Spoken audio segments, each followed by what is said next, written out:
You're watching BCTV. BCTV. We're all about Branford.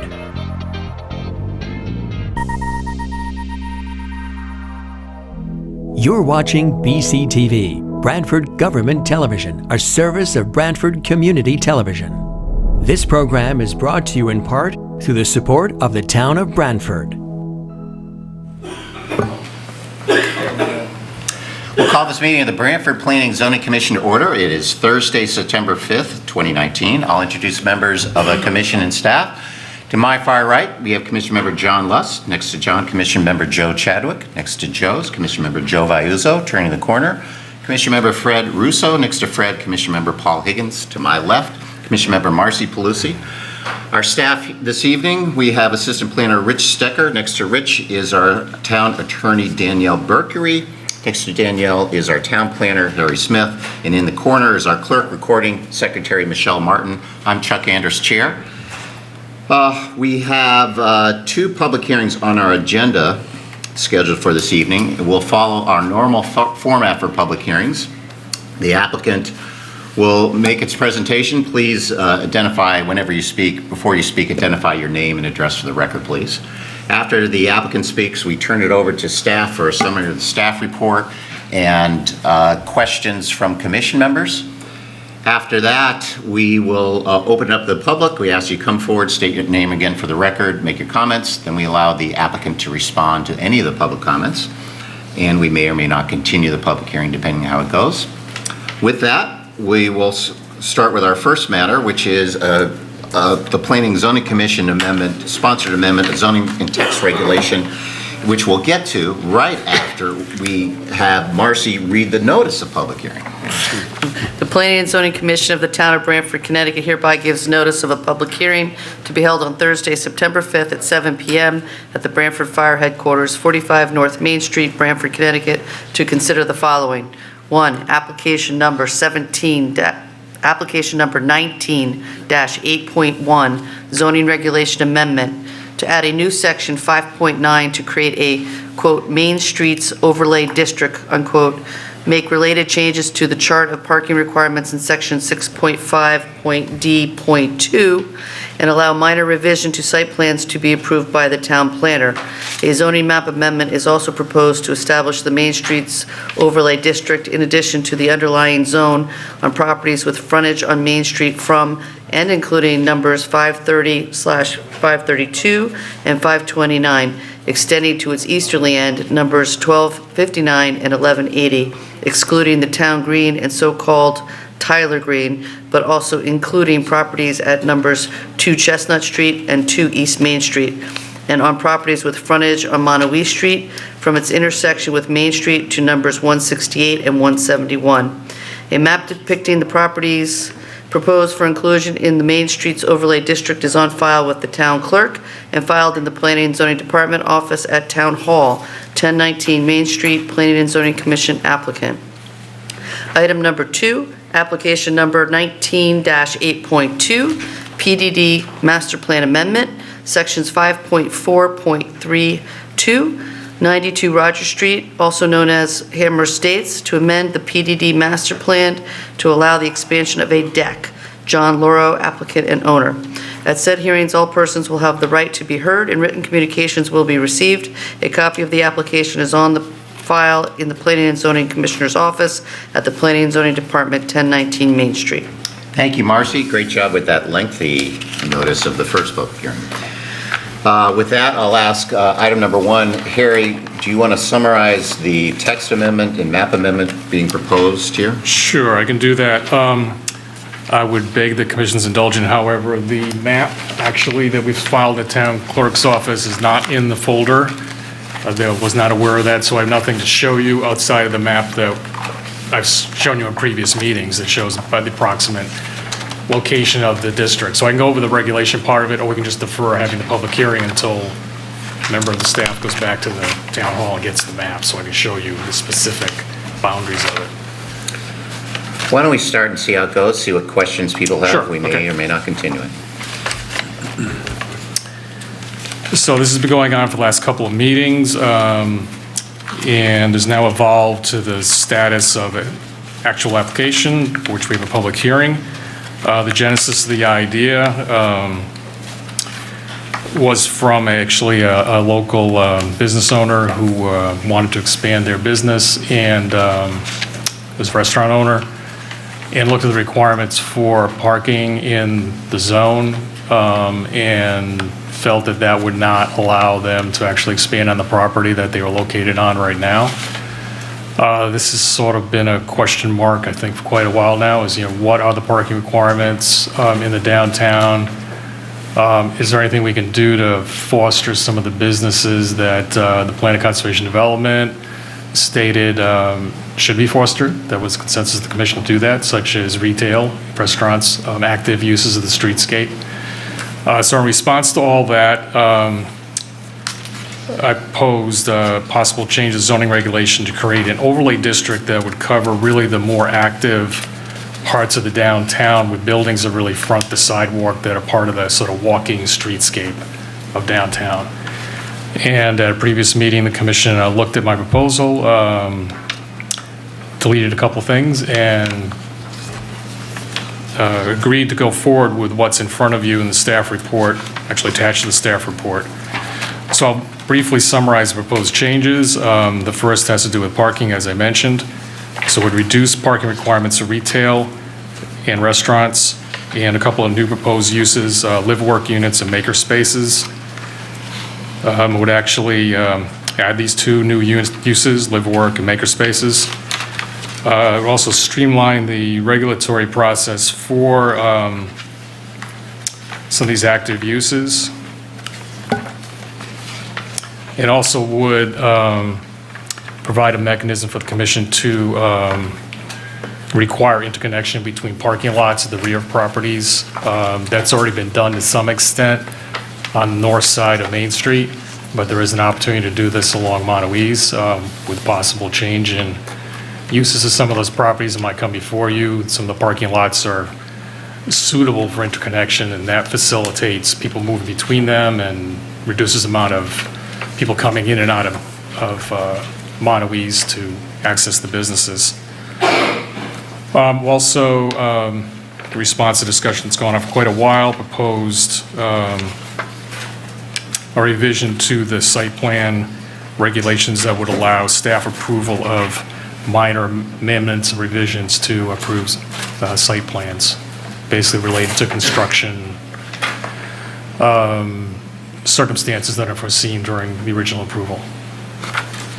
So attached to the cover memo is the actual text of the regulations that are proposed. There's a couple little numbering errors due to the word processing software.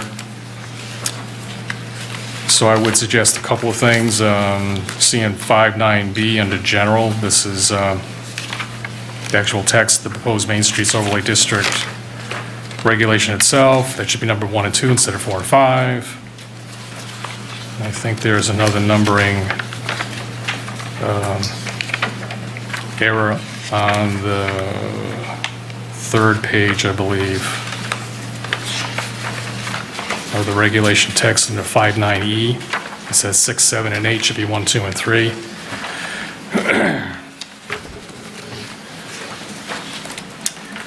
I also looked at this in response to a question about the live-work units, and this regulation was taken from another community that I worked in. Frankly, there wasn't a lot of demand for this kind of use, so there really isn't a track record for how this actually works in real life. I think I'd prefer to do a little bit more research into other communities that have actually had a track record of using this kind of use to find a regulation that's been sort of reality tested. So rather than propose that at this time, I'd suggest actually taking this out of the proposed regulation. Okay, and that's on page 2. That's on page 2, which 2B. is 2B, the bottom of that page. Okay. And probably make some adjustments in the preamble to that section near the top of that page, which now reads the following uses are allowed in addition to. So I should say the following use is allowed in addition to those of the underlying zoning district.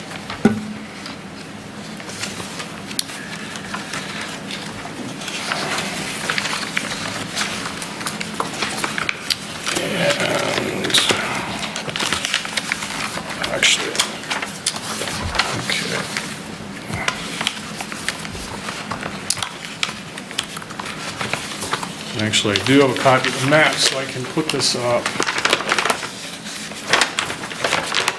Sort of walk you through where it's located.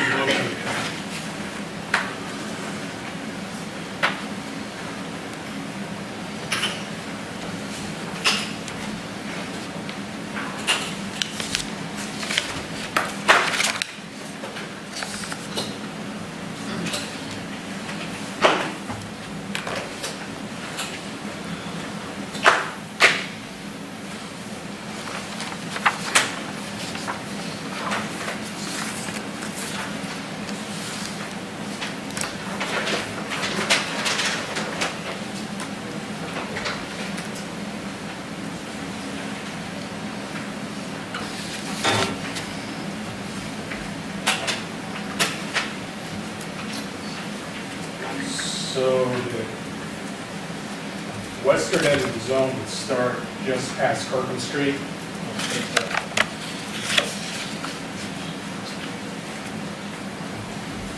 Working.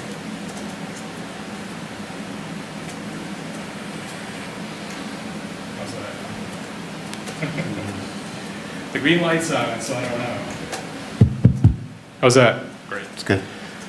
Okay, we just, to the west of Monroe, Kirkham Street and Main Street intersection, which is identified on the map here as, this is tax map E06, so it's block D08, and it's lot number 530.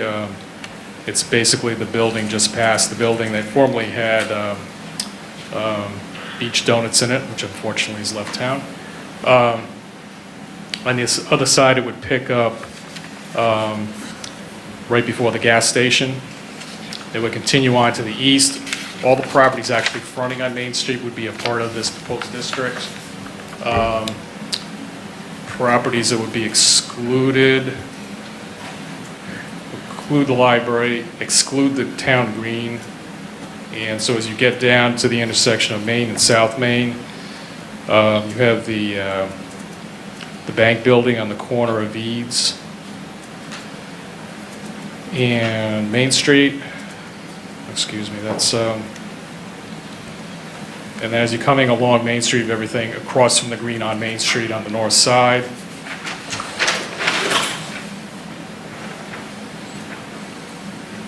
And then as you're coming down,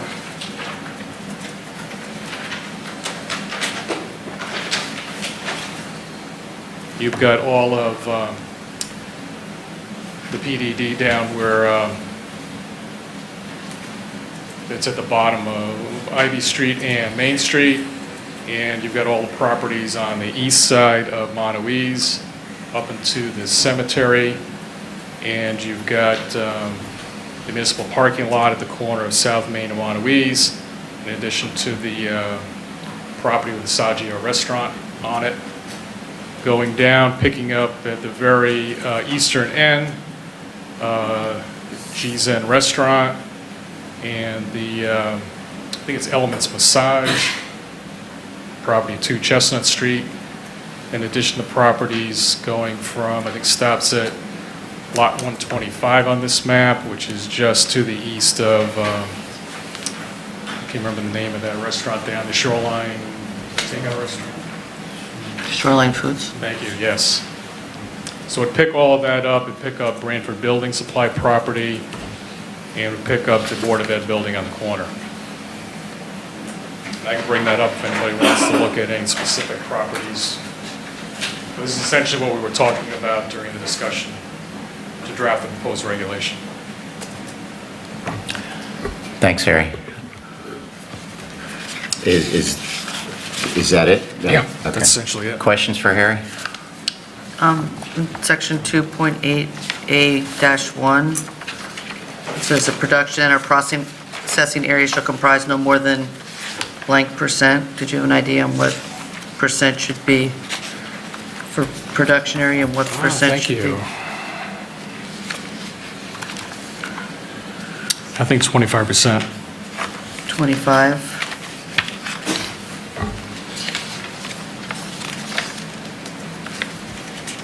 Aaron, is this being initiated by just one retailer, or is there a group that's...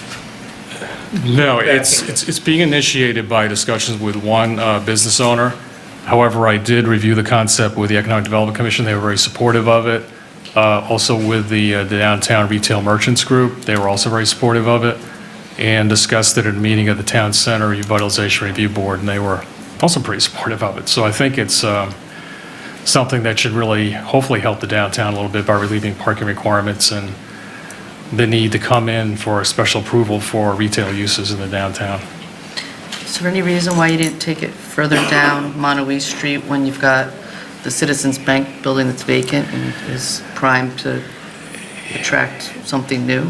Yeah, I mean, the way I proposed it was where you've got contiguous blocks of buildings that are pretty much fronting on the streetscape rather than having a group of them and then a gap and then another one or two buildings that maybe... As opposed to just sidewalk? Right, and we could always expand it in the future. I mean, I think this is really a starting place. I mean, there may be more text you want to include in here later on. One of the issues with the downtown is that currently it's split among a number of different zones, and there really was no one zone that dealt with this particular and different issues of buildings that are fronting right on the sidewalks and have on-street parking. And they're really more the downtown area as opposed to, as you kind of go down Monowese, it kind of drifts into a different kind of area. It's more converted homes and things like that with... Well, it has the sidewalks, and I think of that It as does. the block that's getting formed from Kirkham all the way around to tie into the TOD. Yeah, So that seems like an opportunity to me to link into, you know, the corner where you have that proposed mixed use and the whole TOD area as a connection, as opposed to just leaving that one, you know, it's just such a short segment. I'm not, because it doesn't prohibit anybody who has residences on the first floor from remaining residents. It's no, only for any that would still be future changes. non-conforming, right. So, I mean, I think that might be right for something. I mean, also when I was in another community, we had basically two different downtown zones. It's a much more urban community, but that we were treating areas that weren't on the main streets a little bit differently. So we could do something like that too, just so there may be uses you may want in one part of Monowese versus the other.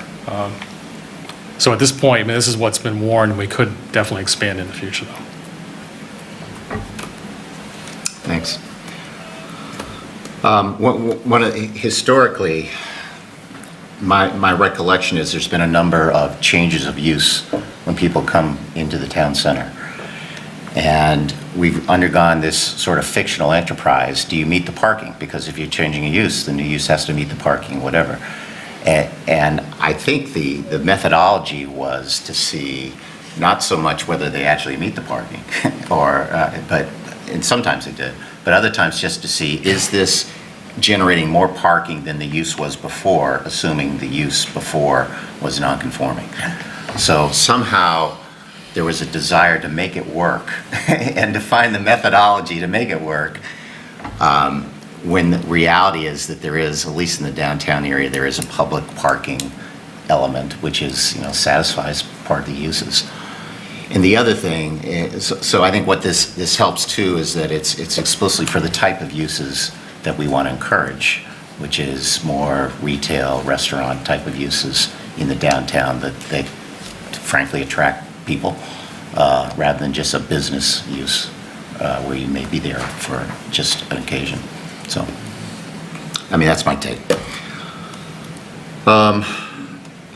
Any members of the public wish to comment? Mr. Mazzacane.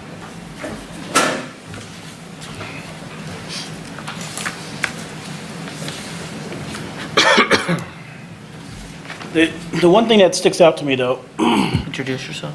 my name is Steve Mazzacane of Woodlawn Avenue, is, there's a huge push to have mixed use where people live in the town center. You have an application tonight where they're taking some office space and trying to make it residential. New Haven has a ton of this going on.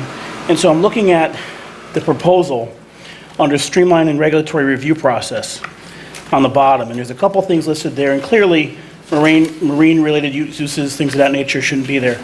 But I question the putting dry cleaning or self-service laundry in that category. Because one of the things these businesses in this town center have to do is provide services to the people who hopefully live there. We want more people. To get a vibrant town center, you need people to live in the town center, go to the coffee shops, and get those services. What New Haven is doing in many of their living spaces is adding these services. So dry cleaning may be right in the building, laundry services may be right in the building. Granted, I don't love the idea of having a laundry service in the town center, but if we're going to help serve the needs of hopefully millennials, young people, professionals coming and living in town center, some of which may not use cars, with Uber and Lyft and things of that nature, we have to have services that help serve those people as well. So I would hesitate to add those two services as part of a list that would be more difficult to put in the town center as part of this. The second aspect is only a question, granted there's been multiple lawsuits in the Atlantic Wharf project, but part of the appeal of Atlantic Wharf was that our town center kind of extended down there. This will stop short of that. I'm looking at it. Is that beneficial to us? Is it beneficial to try to extend that down to Atlantic Wharf, where we will have mixed use, where we hopefully will have some shopping, some retail, some services, and some apartments as well? I think when Uncle Russ was in office, he was right about this. What made Branford's town center work is having people live there. In the morning, that's what would cause to be on top of the concerts and all those things. But the fact that people live there is what makes it work. I think we should hesitate to take away any use that doesn't serve that audience. We want to look at taking this zone, in my opinion, and extending it to include that potential Atlantic Wharf project. That's it. Okay, thank you.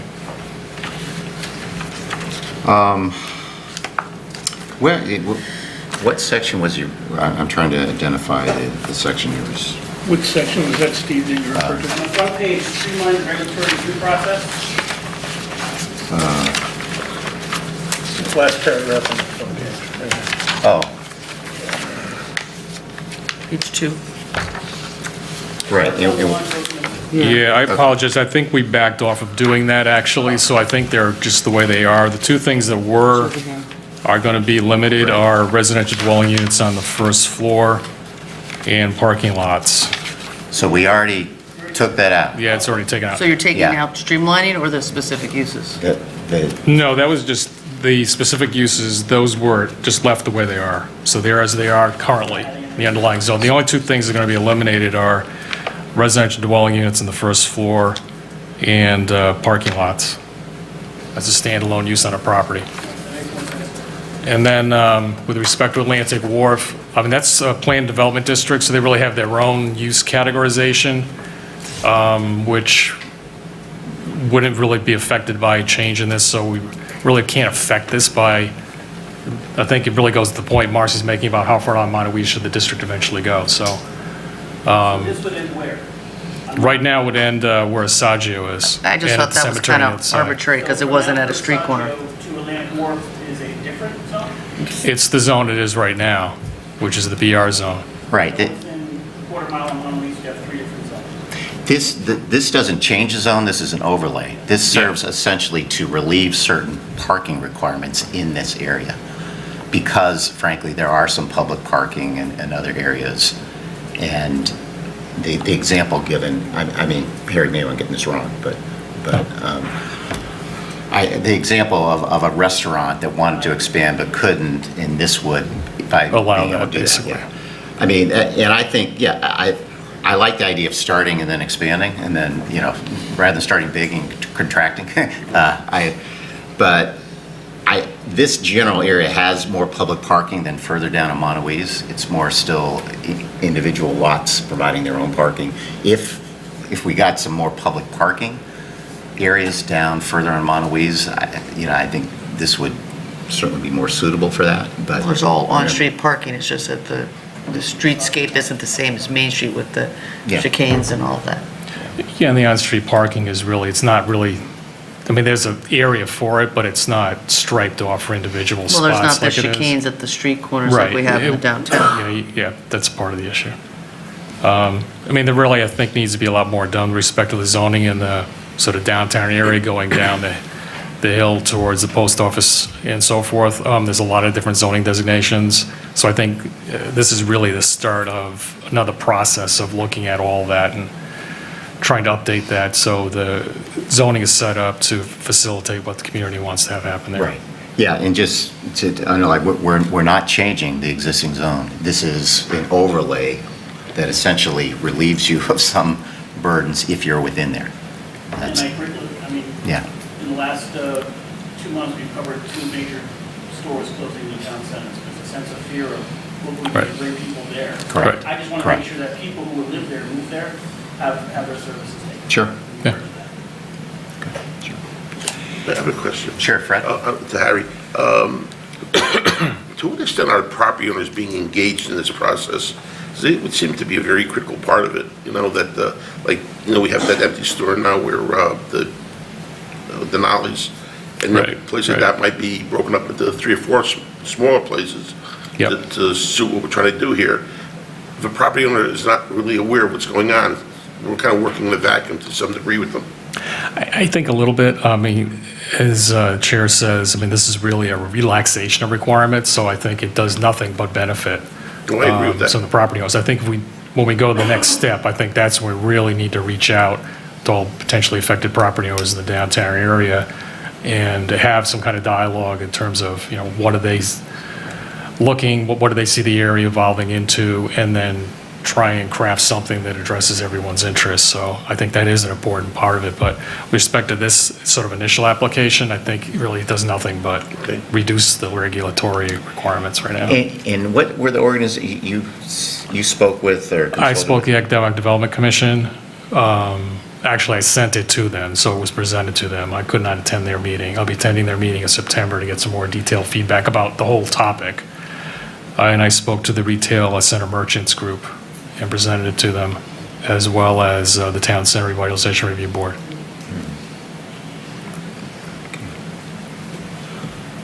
Any other questions, comments from anyone? Then I think we can close this matter as a public hearing. I and be able don't know if to- there's anybody in the audience. who- Is anyone else need to speak? Anyone else? Okay, hearing no one else, then we can close this matter as a public hearing. Maybe we can take this up later. So that's it for item number 1. Item number 2, John Lauro, applicant owner, 92 Roger Street, PDD Master Plan Amendment. Are we prepared to move forward on that? Harry? No, there was an issue with the abutters notice, so I've talked to the applicant, and we propose continuing the hearing to the meeting on the 19th. Okay. So for item number 2, 92 Roger Street, we're going to open and continue that. Is anyone here that wanted to speak with that? I don't see anyone. So we will open and we will continue item number 2 as a public hearing to our September 19th meeting at this location. Next, we have approval of minutes. We have 2 sets of minutes. We have the July 25th minutes. And people, if you've reviewed those, does someone want to make an appropriate motion? Motion to approve the July 25th minutes by Joe. Is there a second? Second by Joe. Further discussion? All in favor? Aye. Aye. July 25th minutes are adopted. And then we have the special meeting on August 12th. Those minutes. I had a chance to review those.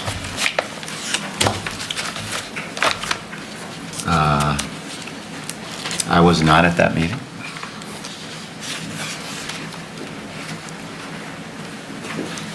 Make a motion to approve? Marcy makes a motion to approve, and I'm gonna not, yeah, I'll recuse as I wasn't there. Is there a second? I'll go ahead and do this. Second by John, and if someone who's up to vote and move me. Someone that was there. David, but I don't know who was at that meeting. Fred, you were there, I right? was here. Yeah. Yeah, So okay. for this, Okay. All those in favor? Aye. Aye. Okay, so the August 12th minutes are adopted. That brings us to old business. Do we want to take up the zoning text amendment we just discussed? The first item? Yes, item number 1, the text and map amendment, or the commission-sponsored amendment.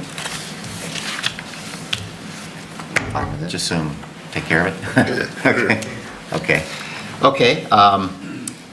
We heard one public comment, and I think that had actually been addressed, but it sounded like the reaction is generally favorable. It's a good thing. So I think what we need is simply We need a- Motion? Yeah, we would need a motion to approve the text and map amendment with the finding that it's consistent with the plan of conservation and development, and with an effective date of sometime after we need to set an Let's effective say date. October 1st. Okay, with effective date of October 1st. So if someone wants to make that motion.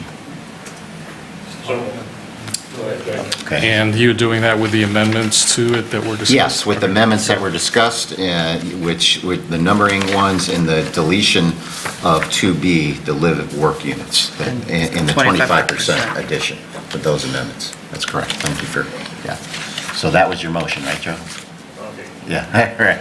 So- Joe and Josie, or Yeah. Joe and John? Right. So, yeah, okay. So motion's been made. Is there a second?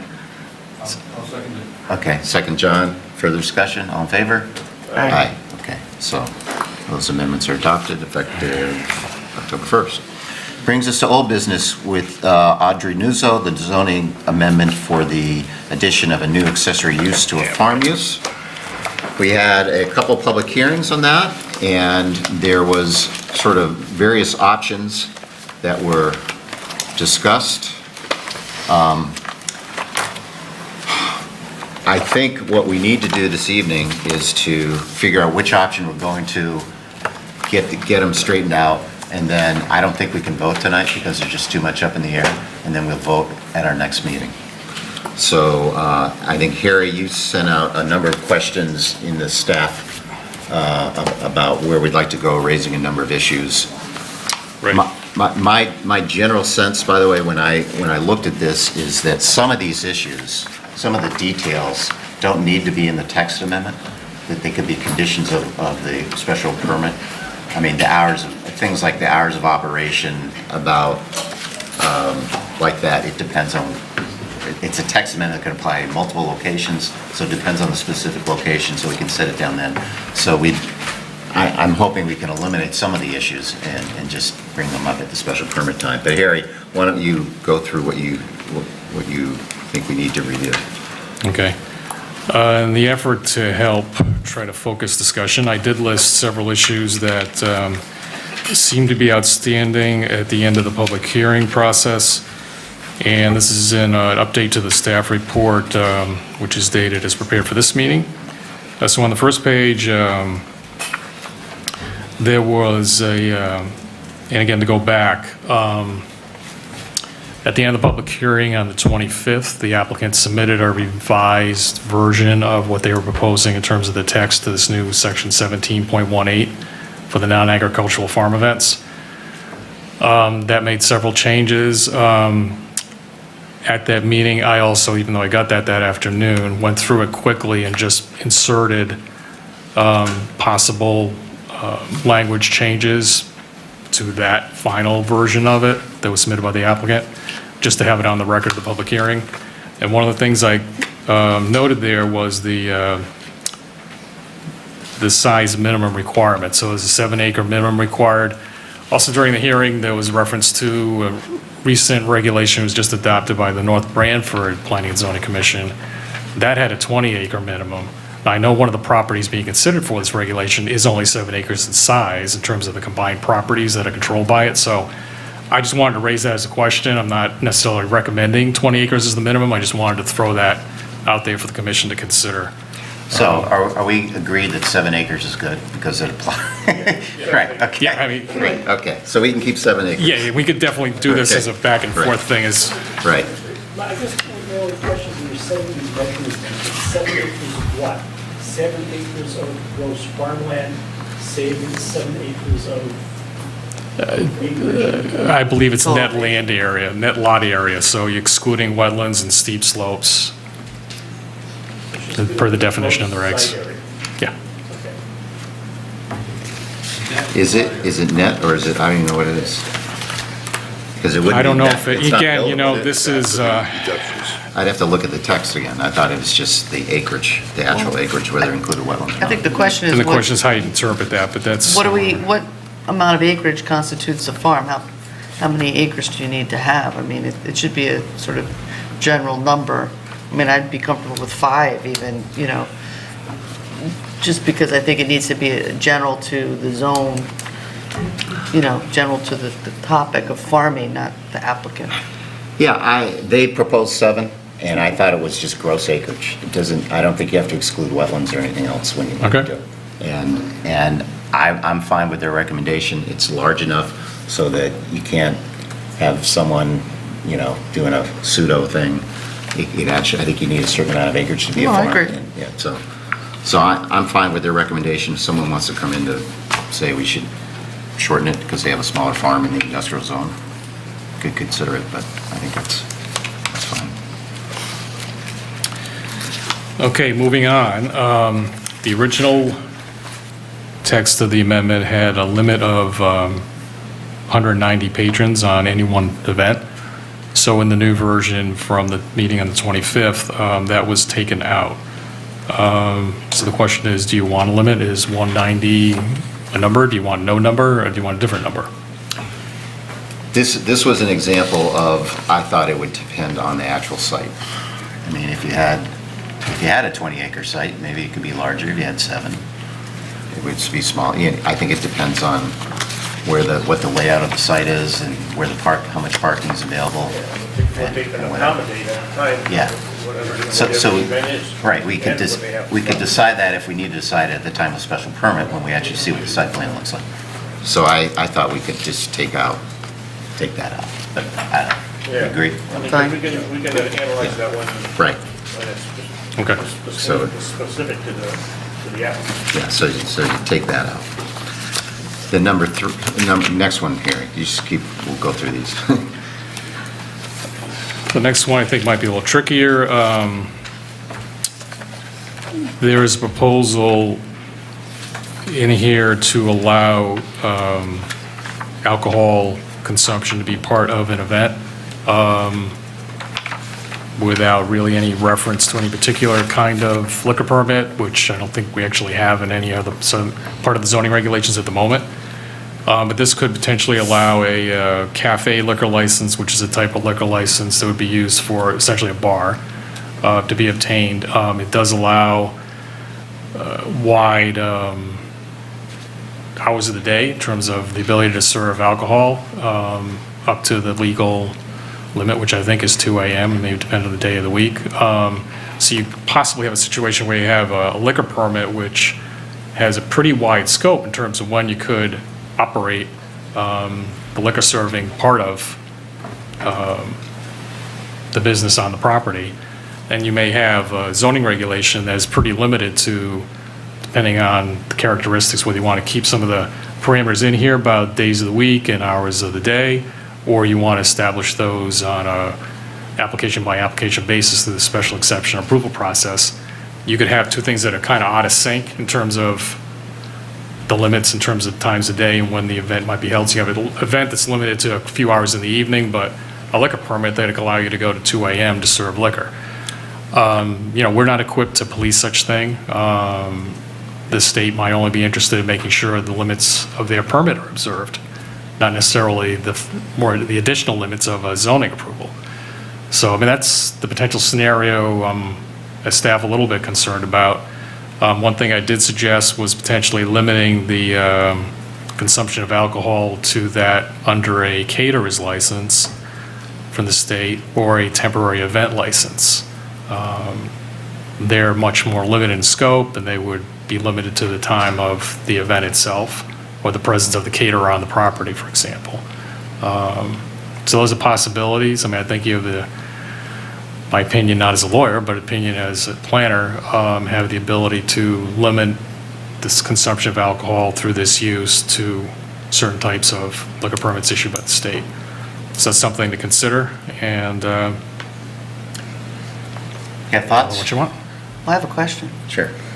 Do we legally restrict the alcohol use on other areas like the breweries and different, I mean, I don't recall applications where we clarified what the state allows for the purpose of a planning function. So I'm unclear whether we're overstepping, that process, because. No, I understand your question, yeah. Yeah, I mean, it's a judgment call. In effect, you do because Most restaurants have a restaurant liquor permit license. They don't have a cafe permit that I know of. And bars per se are not allowed, as far as I understand it, in the town. The ones that are here are pre-existing non-conforming uses. But these are events, this isn't a Right. bar, this isn't a restaurant. that's- yeah.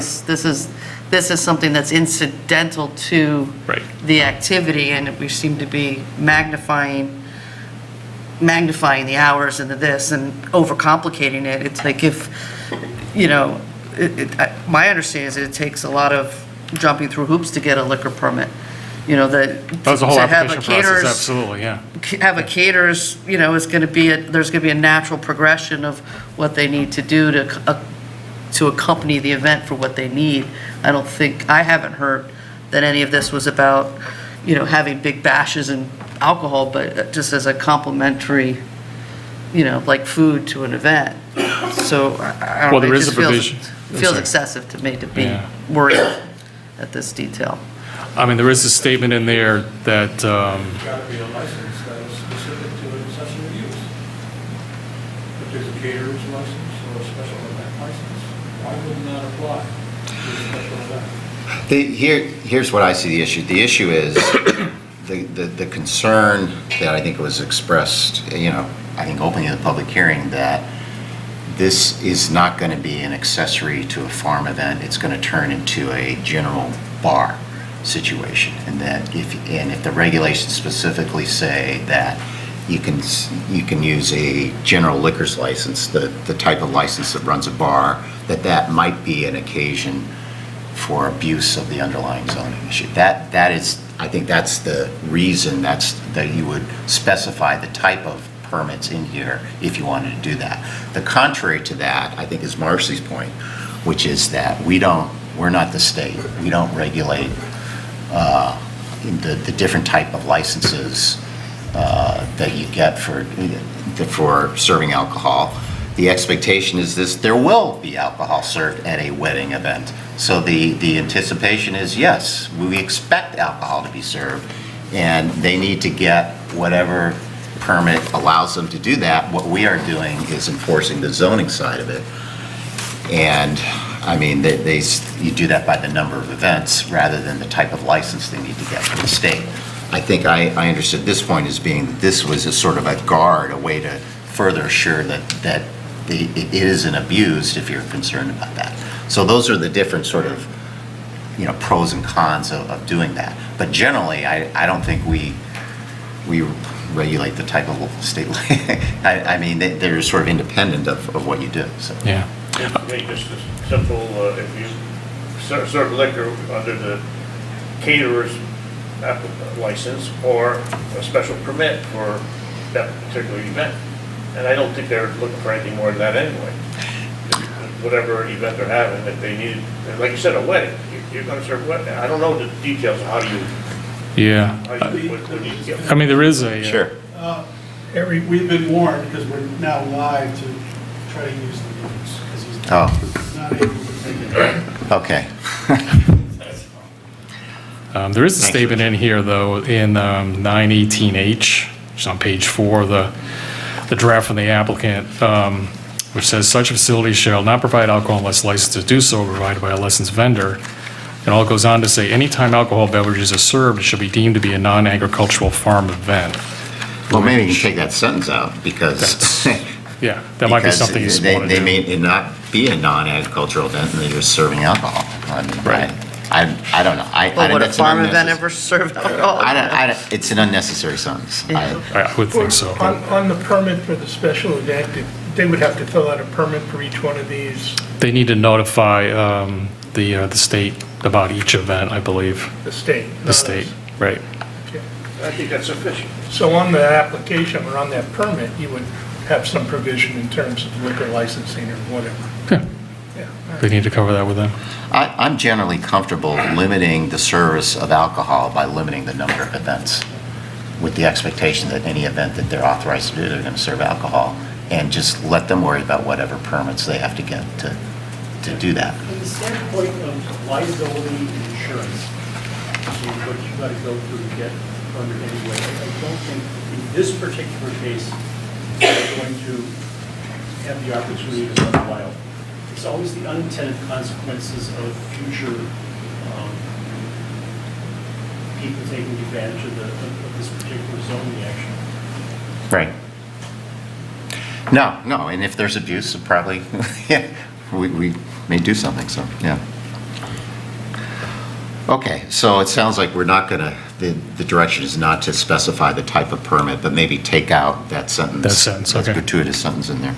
All right. Number 4, what's that about? Well, it brings us down to, in the original application, there was a proposed limit, number of events to 20 per year, and that was calendar year, and that was removed in the last version at the end of the public hearing on the 25th.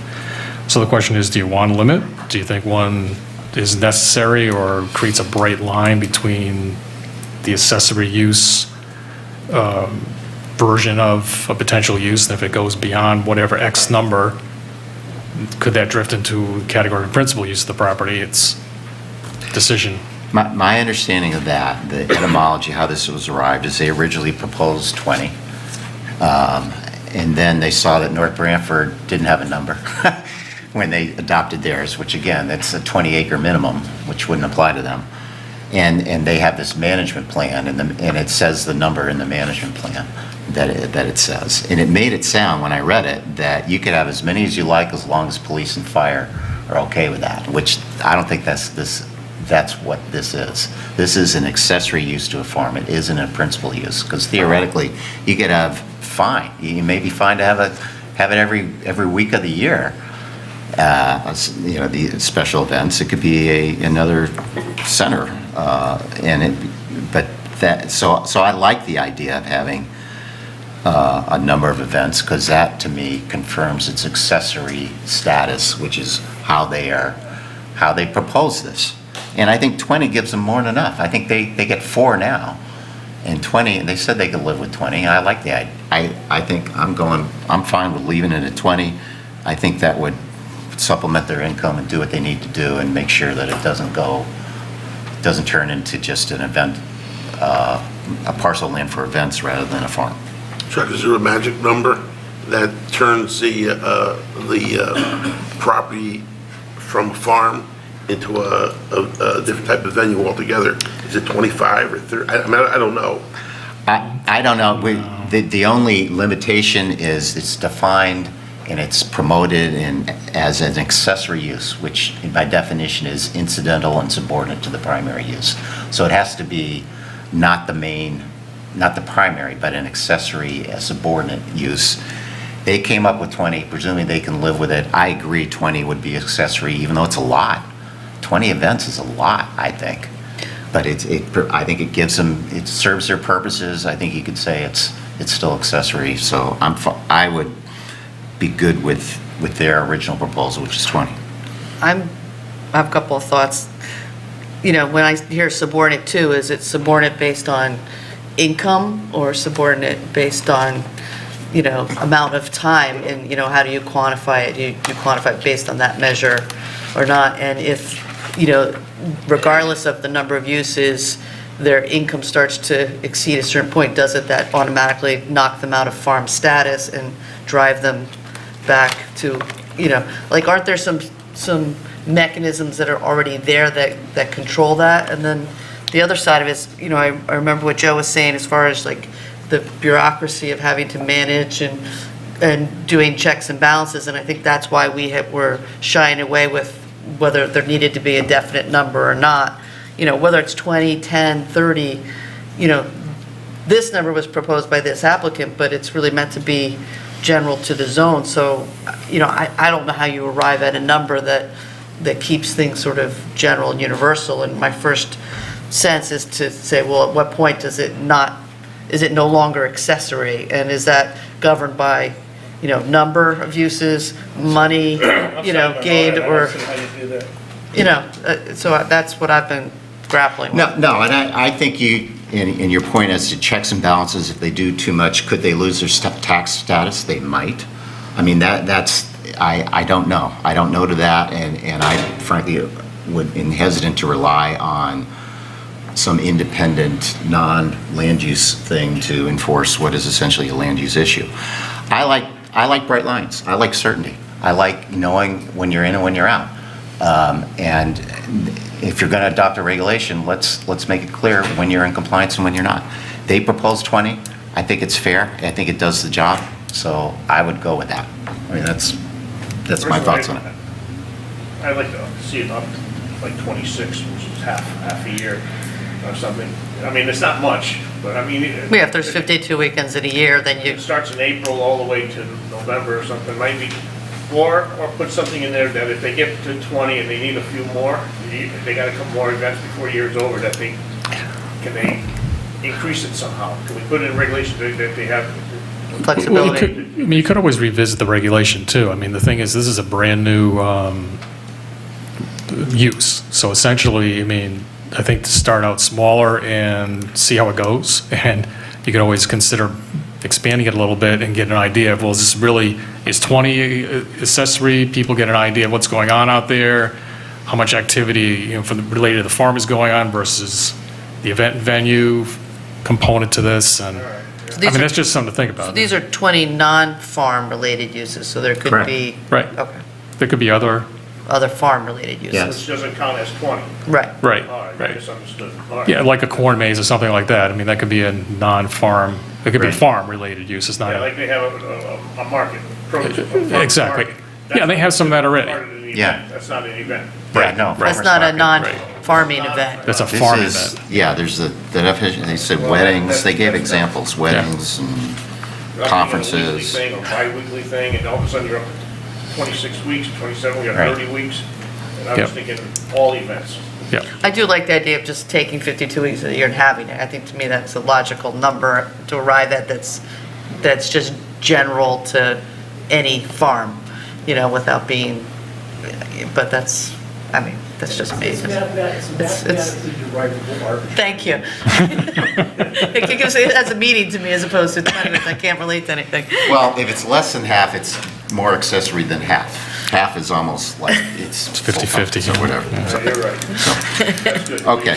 Okay, so 20. So number 5, what's? number 5, That budget, again. that 20. again, back in the original application, there was some limits on the days of the week and the hours of the day, and that has changed a little bit over the original proposal in the last version that was submitted on the 25th. So the question is, are you comfortable with the last version that was submitted and the hours that were extended a little bit from the original version? Well, this is an Or IG2 not. zone, so the disturbance isn't disturbing a residential zone like other things that we limit the hours to. Yeah, I mean, there was some, it wasn't with this particular application, so I don't think we got any feedback that was a prior application about noise, is a particular issue with this particular property, so- but you could have portions of the IG2 zone that are close enough to a residential area that might be a concern. Right, and maybe this is something we deal with on the individual basis, special permit Right. basis. Right. Yeah, I mean, So it could be something to take out Yeah, and create the so- limits. I'm just inclined to Just- have them coincide with the noise ordinance to some degree, or, it's, like, if you think of the activities down in Indian Neck, Right. that's where I would be more inclined to think we need to restrict hours, but for farming, non-farming events in an IG2, nobody's in pretty Well, much the IG2 zone the- late at night, Well, theoretically. the first application we heard, there were a bunch of North Branford residents who showed up complaining about noise at a specific special event. Now, I believe they've talked with these or so forth, but that shows that there's a potential issue here that should be dealt with on the specific site, then maybe that we can As deal a with that. site by site. Yeah, on a site-by-site basis. So I don't know if we need to specify, other than to say in the reg that we can limit Yeah. the days and times of operation. Right. You know, Okay. Based on- the circumstances or something that effect. Okay, number 6. Kind of a related issue. Whether you want to allow outdoor amplified sound, music, it's proposed to be allowed specifically in the amendment that's the last one again, on the 25th it was submitted. And they bumped, I believe, the hours up a little bit in that last version. So again, Could this be considered with respect to site-specific conditions in the surrounding area of a particular property? It's before you, I think you, as a special exception application, you could set it on application-by-application basis. Yeah. I think you That's a just do it with the possibility. noise ordinance. That's it. Yeah, here's the issue, here's the reality, is the noise ordinance is not that effective, from my understanding. You need to calibrate a certain type of equipment and measure it. I don't think the police department has that equipment, or it's out of date. They have to be trained to do it.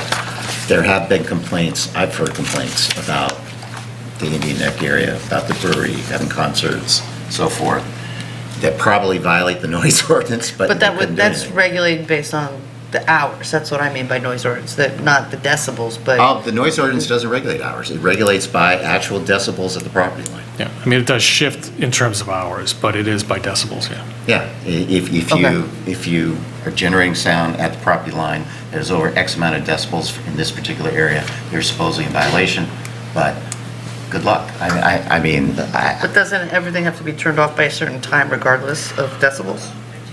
I don't think the noise, I don't know. I don't know. I don't know. I think the There may decibel be level hours of drops down operation. at a certain hour and drops down, steps down, but I don't think there's any elimination. It's based on number of decibels over a background noise is what I, Well, when I just think of Recall like the stand application, that discussion around the noise ordinance was, okay, then we need to end it at, the 10 o'clock, I believe, or was the time to end the bands, is sort of what we've consistently done. I don't know why we need to reinvent that wheel if we've already, I think we may have had a condition of approval on the stand that did limit the time. I think we did.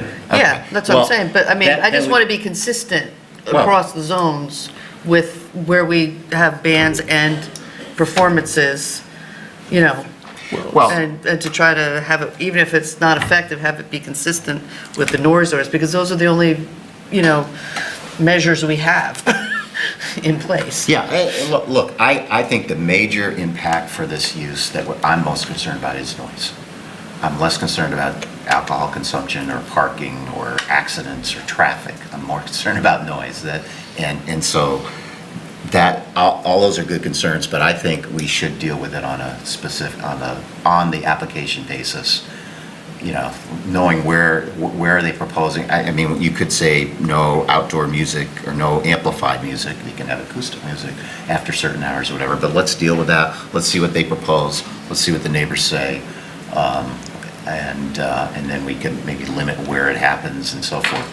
But deal with regardless- on a But regardless of the site-by-site, which I'm fine with, right? it's an IG2 zone. Inherent to an IG2 zone is businesses and industry and things that are non-related that are not are to me, not a conflict with having, amplified situations. The things that would be in conflict with amplified situations are, the areas in Indian Neck and the breweries where they're, in the middle of our residential zones. I mean, I've had real estate exchanges where the neighbors came right up and said, oh, well, keep in mind, it's really noisy because of this, Yeah. That's where I think. No, you raise a good point. Industrial zones should allow noisier uses in residential zones. However, this apparently abuts a residential zone in the neighboring town. At least there were people that showed up that complained. In any event, I think we deal with it on a specific basis. Maybe we don't have to do anything. Maybe there's no limits. I don't know. Let's hear what the suggestions are, the data is, and we'll deal with it then.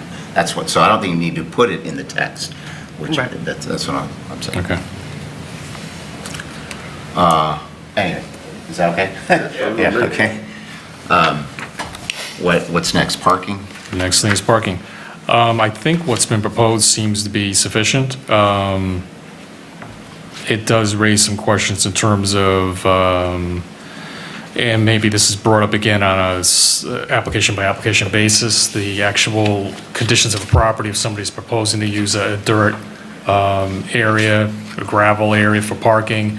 There is some existing provisions of the regulations that allow that alternative surface treatment and how you would provide for the demarcation of spaces or how they would actually control people coming in and out of the property. I mean, that kind of thing could be, again, an application-by-application basis. So in terms of what's actually proposed here in the text and the numbers, I think that's fine. I think the way it's written is still a little unclear how you would do this. And I think the number of events and the impact on a particular property, for example, is dirt sufficient? It might be for a couple of events. If you're gonna have 20 events, one every weekend, week after weekend, you may need to put gravel down so you're not getting erosion, and it's a real site-specific kind of issue. But I Right. just wanted to point that out. I think that's something the Commission's gonna have to grapple with as it receives an application Okay. or two on this. That's so. fair. I think we're quantifying one for every 2 attendees where we were not quantifying the 190 before. So, I mean, I Well, don't mind, 100 I think providing the ratio is fine. Yeah, which is kind of And then what using we the special do with exception everything, to verify based on the land size, whether that ratio is consistent. You know, and then if we're regulating the number of events, if you're only having 20 events, how much, paved surface do you need to provide? I mean, it's still, the vernacular of a farm is, I think the Guilford Fair where you're parking on the lawn and it's, It's being done all the time. And it's- You yeah. go, Sure, when you right, go, they don't right. have pavement there. Exactly. They have events every day. Right. every Right, it just Friday, depends on the- yeah. I Right, mean, how many depends. weddings are they doing a year and how Yep. many? Parking on it every day. Pavement there. Yeah. You go to Durham Fair and they're parking wherever they go, in open fields. Right, right. Based on the conditions of the property. Exactly, it's all Whether it's better or site-specific not. and, So- These are temporary Right, right. places, and this is no different. right. So- There's something about the ratio that I think needs the application of a little more math, because a family of 4 comes in one car. Many people who fit into a car in the event. You can have a shuttle bus service bringing people in. And the parking is a physical relationship to space available to fit cars. So at a certain point, you can have too many cars on the site and Sure. not be able to have any activity on the site, you've got too many cars. The math behind all this too also runs up into the public health issue of how many toilet facilities you have. Because that would cover Yeah. that backs into the number of people at the site. So I'm a little sort of uncomfortable just saying, occupancy is limited based on 2 people per car. It just is an odd juxtaposition of numbers and physical relationships that don't pan out over the entire analysis. So should we be crafting it to say, a certain percentage of the acreage, that the parking area shall not exceed more than 50% or 30% of the site area and suitable, something that takes the size of the 7 acres minimum, say it's 20 acres, and says, okay, you're only parking 25% of this area. And then when they come for special exception is this a safe entry? Do they have, emergency egress, and, you need to have people directing traffic where you're gonna stripe areas or, what have you, and do that level. But I mean, do you think that that's mathematically gives it some structure, or is it still too generic? I mean, my sense that 1 per 2 person, it's imperfect, but I think it's good. I mean, it's probably a general approximation. You don't want them scheduling major events if they don't have the parking. And this gives them some sort of, when people call up and say, hey, I want to have a 500-person wedding. No, I can't do it because we don't have the parking for it or something. So I think we need something. It gives- It gives you a way to scale the number, because you're going to decide the number of patrons at any one event on any particular property that comes in for an application. If you have a parking area defined and then you lay it out according to the requirements and the zoning regulations, you're going to come up with X number of spaces. Then you simply do the math times 2. That gives you a limit on the number of patrons. Well, Take I the was property. thinking, how big are the weddings and functions at Woodwinds? And that parking's always, That's more it's- fixed, yeah. And, I know, what it's a are mess. they, Well, I yeah. mean, how does that that's compare fixed in to? the sense of number of, Well, That's not a good model. well, but I'm just saying, that's why it's come up, because, here we've got a confined building that can support many more people than the parking, versus a farm event that is wide open and can potentially, you could have support, that's what I'm saying, what's the balance? And I started thinking percentages as opposed to ratios. If you have a building, you have an occupancy load on the building, so you know how many people are going to be in the building, and you can make a judgment on how many cars you need. Right, Car spaces. they work together. Yeah, and here there's no building, so that's the issue. Right. I mean, it's a place to start, so, I mean, this is what was proposed by the applicant, too. You can figure out maybe you need 100 spaces. Right. Based on this Right. deal. Yeah, I think this works if it's, You can only Right, change it. right, yeah. Right. That's the way I look at it. Okay. The patrons will decide Right. how convenient or inconvenient it is. Right. And if it's really that bad, they won't come back a second time. It's true. The market will decide, right? Yep. Okay, what's the next one here? The next one we've kind of already discussed is Okay. how to keep this within the bounds of an accessory Right, I use. think we covered that. So, Okay, so we're, Is this section 2.2? We're dismissing. Over here. section, okay. No, the Well, only when thing you is, get into you take nitty-gritties out of bona it. fide up top, but you don't take out bona fide down below. where are you? Oh, and the, Applicants, Oh, so you're actually in the next, yeah, I was just going through the cover memo, but we're getting to the next What's, part of this, which is the nitty-gritty of it. yeah, what do you suggest? Yeah, do we need, do you have enough to? I think I have enough to answer all the questions of where I had blank spaces in the last, if you look at attachment B, I had a number of places where I highlighted in yellow, sort of decision points or blanks. And I think I have answers to all of those, pretty much. Guessing that, this does get complicated. Here's my suggestion, is that take another shot of this, see if you can send it out to us a week before the next meeting. So you have a compressed time frame, and then if we have comments, get them back to Harry. I mean, the goal is we want to be able to vote on this at the next meeting.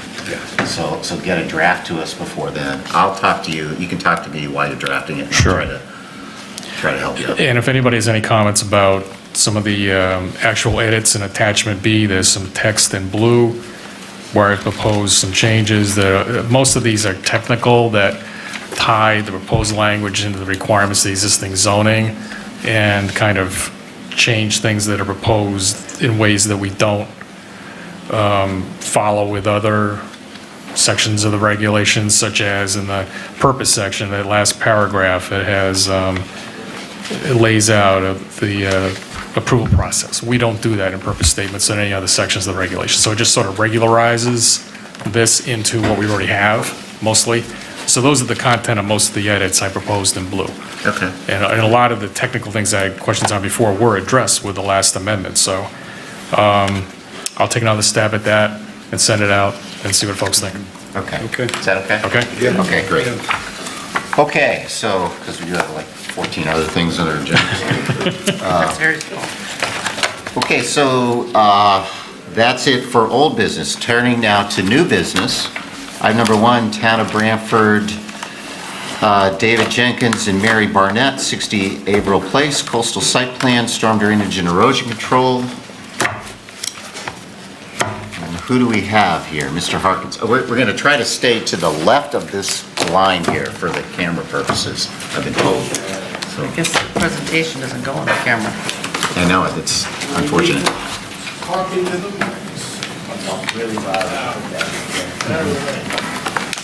Good evening, Mr. Chairman, members of the commission. For the record, my name is Michael Harkin. I'm a professional engineer and principal of Harkin Engineering, located at 78 Wolf Hollow Lane in the town of Killingworth, Connecticut. Here tonight on behalf of the town of Branford for their project. Actually fill in for John, your town engineer. He's on vacation. With me tonight is the assistant town engineer, Jen Aquino, for again the Averill Place drainage and erosion control project. This project required a structures dredging and filling permit from DEP, which we have. We also have Army Corps of Engineers approval. This is the last step in it. When we had bought the project forth, I believe Harry had indicated that a CAM application would be required, hence we are here tonight. So let me discuss in general the project. It actually started about 12 to 13 years ago, way before me. Over on Averill Place, at the end of Averill Place, there is a drainage easement that you can see on my plan in pink. The blue is the existing storm drainage, so almost 1,000 feet of Averill Place flows into the storm drainage system. It then flows onto the drainage easement into a manhole, drops down into a second manhole, and then out a flared end into a riprap splash pad. All that water then discharges across the land into this area you can see in green, which has been eroded. The amount of stormwater runoff plus the storm events of back when it was Irene basically took out a wooden bulkhead that used to be there. And over the years, you can see the further erosion has basically eroded this section out.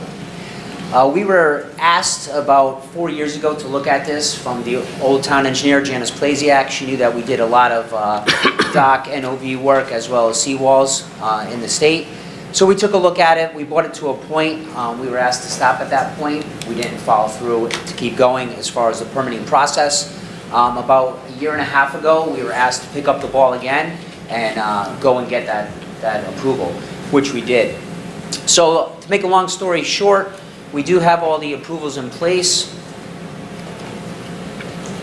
What we're basically doing, you can see, is the existing conditions. We're filling in that void with fill material.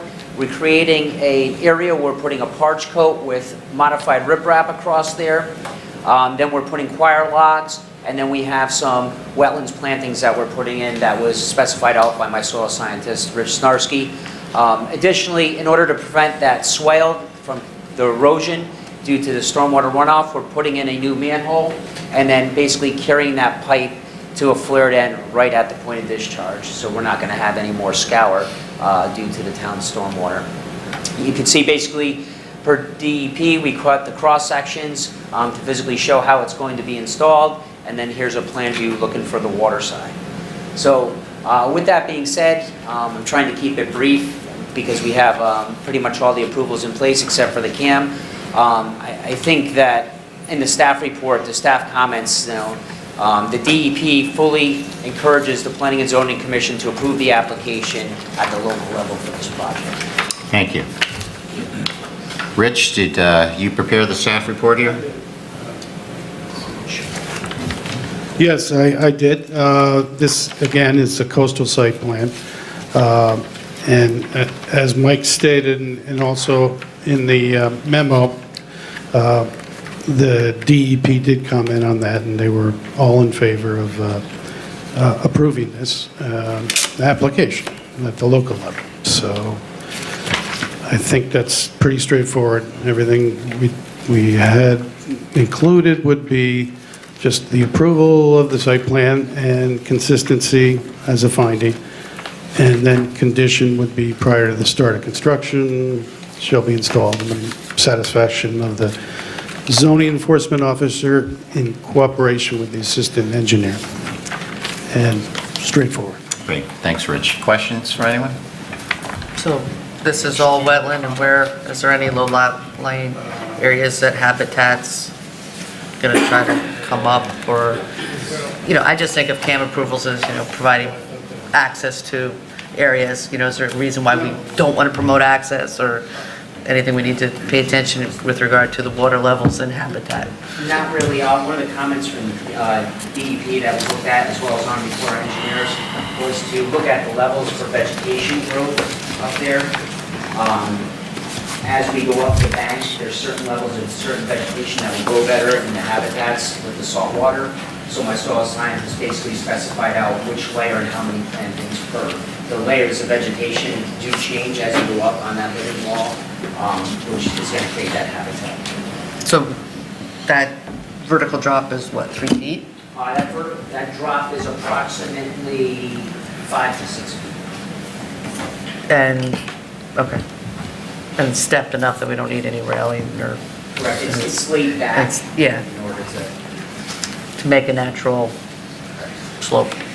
And that's consistent with the slopes on either side. Correct. Believe me, we asked for the wooden bulkhead to be put back. Mr. Russ knows all about that. Hence, today we're at a batter and we have a living wall. Right. That's a better solution. We'll see. Any other questions or comments Well, from my anyone? opinion anyways. Okay, then I think this seems pretty simple. I think we can act on this. If someone want to make a motion to approve the application with the finding of consistency with the Coastal Area Management Act as set forth in the staff report and the standard condition that prior to construction, the erosion control measures shall be installed to the satisfaction of the zoning enforcement officer in cooperation with the assistant engineer. So moved. So moved by Joe. Is there a second? Second. Second by Marcy. Further discussion? All in favor? Aye. Thank you. Thank you. Okay, item number 2 of new business is Premier Realty Holdings. And, He's doing it pretty. yeah, multiple applications. Take off the municipal hat and put on the consultant hat. Okay, good evening, Mr. Chairman, members of the commission, Michael Harkin from Harkin Engineering. I'm here tonight on behalf of my client, Premier Realty Holdings LLC. With me tonight is the president, Mr. Bob Outline, for his project, Premier Subaru, located at 155, 165, and 175 North Main Street. As you know, this project was approved. It's ongoing right now. It's being built out. You can see it's quite a bit of construction going on over there. We're here tonight because in our original application, the old brick building that was located at 175, it used to house the AT&T trucks and cars and all that good stuff. The office. We basically said that we were going to keep that, and at the time, we had all intentions of keeping it. When we got into the major part of construction last year, we realized that we're running out of space to put inventory. We needed more space for car parking. So what we did is at the beginning of the summer, we came into the town. We had to sit down and talk to them about taking out a demo permit to take the building down. The caveat to that was that it's different than what was previously approved, so we would have to come in for the site plan modification. Hence, we are here tonight for the site plan modification. Again, our note 26 on the original approved plan basically called out for the building to stay. Obviously, if you drive by there today, the building is gone. It was legally demoed through the process. All the required permits were taken out. And what we have in front of us is the 175 building removal / site plan modifications. So we physically made up a new drawing to be submitted in the file so we can have a paper trail of what was actually done. And you can see here that we left the slab in place. Okay, so we don't have any increase in impervious area. What we plan to do is there's some areas where we have to patch the concrete, and then we're actually going to spray it black, basically coat it, and we're going to use it as an inventory parking space. So we're leaving the slab, there's no increase in impervious, there's really no changes with any of the parking. We are adding a couple light posts, but those light posts, I believe in your packet, are the same ones that we used before with the same lights.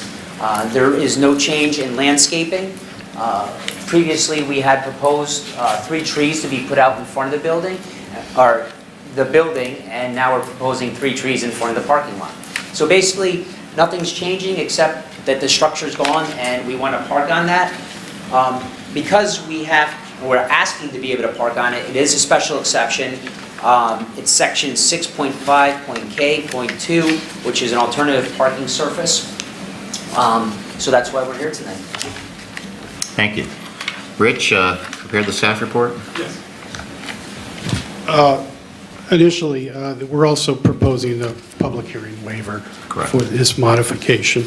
I think Michael explained it precisely, and so that no changes to the site plan in terms of landscaping, because we have the 3 trees up, and that will help to shield the inventory lot. So we allow these inventory lots as a way to, contain some of the parking area, and but there is no numbered amount of cars, automobiles that can be placed in there. But it's I included the slab was, I guess, 14,685 square feet. As I said, no other changes. The lighting fixtures have been used, approved before. I believe, so the recommendations, and, do we have that? Yes, sir. So we recommend it be approved. Should the commission approve the site plan mod, the following conditions should be applied. Applicant shall provide the cut sheets or other information documenting the new lights, comply with section 6.7 and lighting appendix, and noting the 3 additional light poles and fixtures match the outdoor lighting specs. All previous approvals shall remain in full force and effect as they may still apply. Pretty straightforward, and as I said, the demo has taken place and went through all the proper permitting. Thank you, Rich. Questions, comments from anyone? How was that building heated? That was taken down, the building that was heated? Yes, sir. How was it heated, the building that was demolished? I believe it was fuel oil, wasn't it? Was it gas at the time? Originally, it was fuel oil. There's a tank in the ground? There was a tank. Oh, that's gone.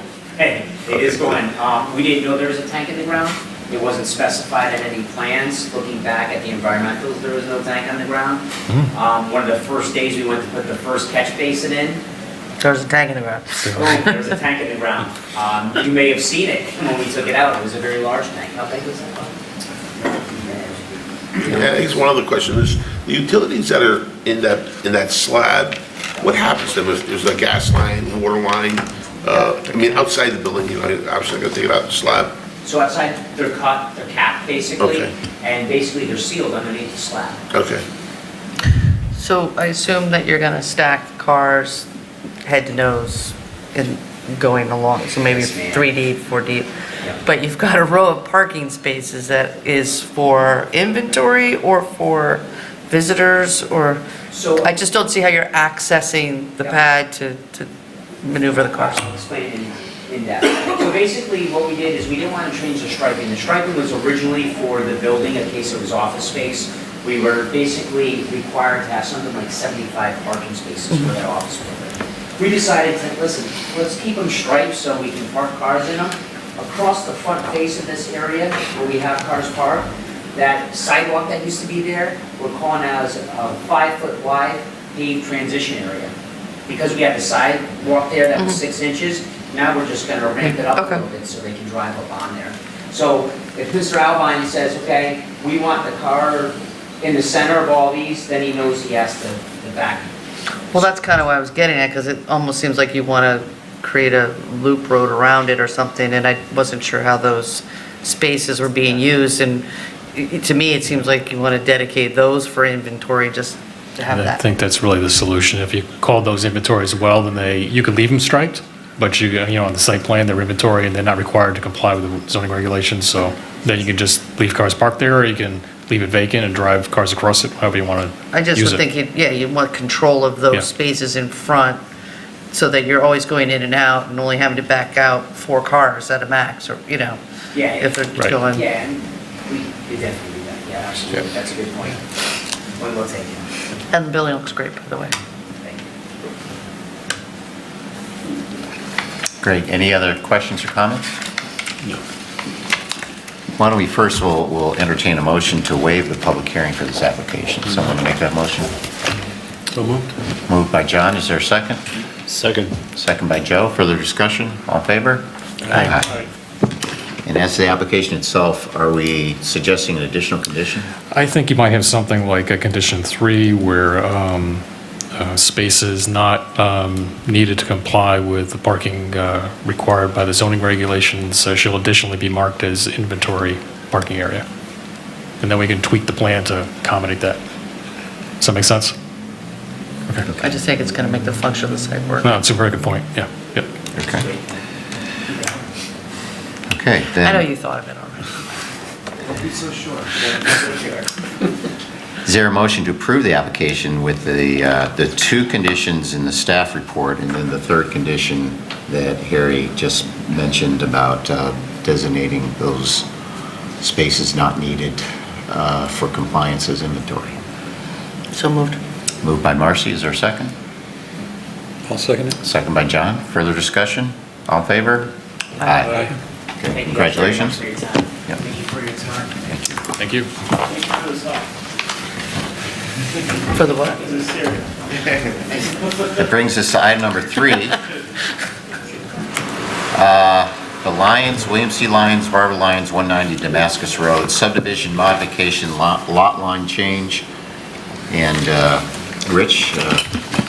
Yes, I did the staff report for this one. I gave you a little history. If we all can remember Mr. Lyons' lot there, he was trying to put together a interior lot formation, and that was his earlier lot line revision. That was denied, as we all remember. And then, so what is before you is a lot line revision that just goes straight up. I attached the copy of with the meets and bounds of the proposed lot line revision. Once again, it's not a subdivision. We've noted that in the past.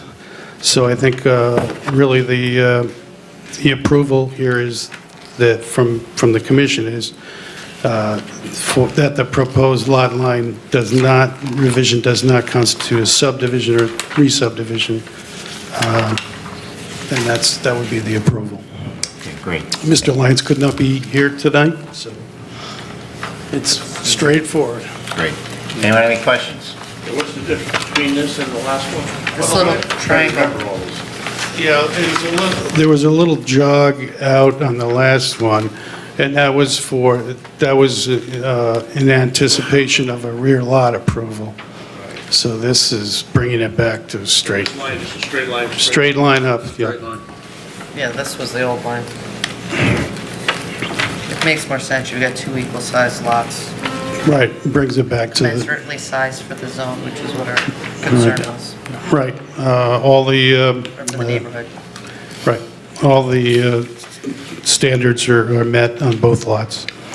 And just to clarify, even though you also is stating that it does not constitute a subdivision or re-subdivision, you are approving the modification to the prior subdivision approval. Right. So you are approving the modification to the prior subdivision, should you choose to do so. Okay. Is there a motion to approve this application to modify the previous subdivision approval and a finding that the proposed modification does not constitute either a subdivision or a re-subdivision? So moved. So moved by Marcy. Is there a second? Second. Second by John. Further discussion? All in favor? Aye. Aye. Okay. Brings us to item number 4, Branford Evangelical Free Church.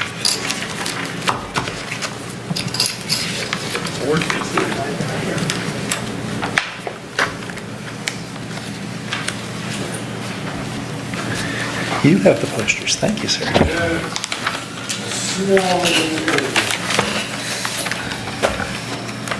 Good evening. My name is Stephen Chamberlain. I am the senior pastor of the Branford Evangelical Free Church. We built our building in 1986, added on to the building in 1993, and during that time, when we built our building, we built it with the understanding we would have a warming kitchen only. It's essentially a residential kitchen with residential cabinets, 2 electric stoves. As we have been using our building over the years, we all of a sudden looked at each other and said, you know something, we're doing a whole lot more than warming. At times we have fixed meals for over 100 people. We have a breakfast that we do at least 4 times a year where we have 75 to 100 men.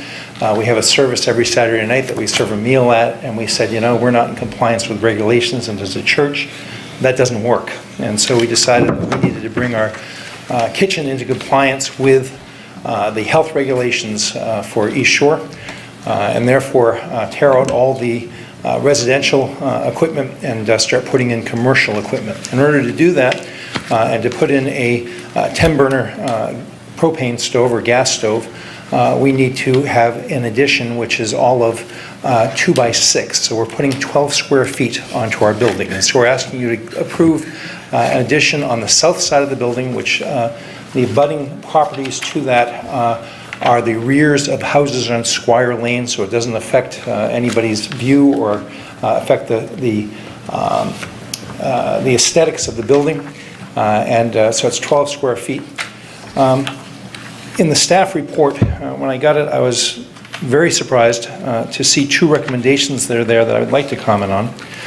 One was that In order to get our permit and to get the certificate of occupancy, we would have to change our existing outdoor lighting, which is nowhere near the addition that we're putting on of a total of 12 square feet.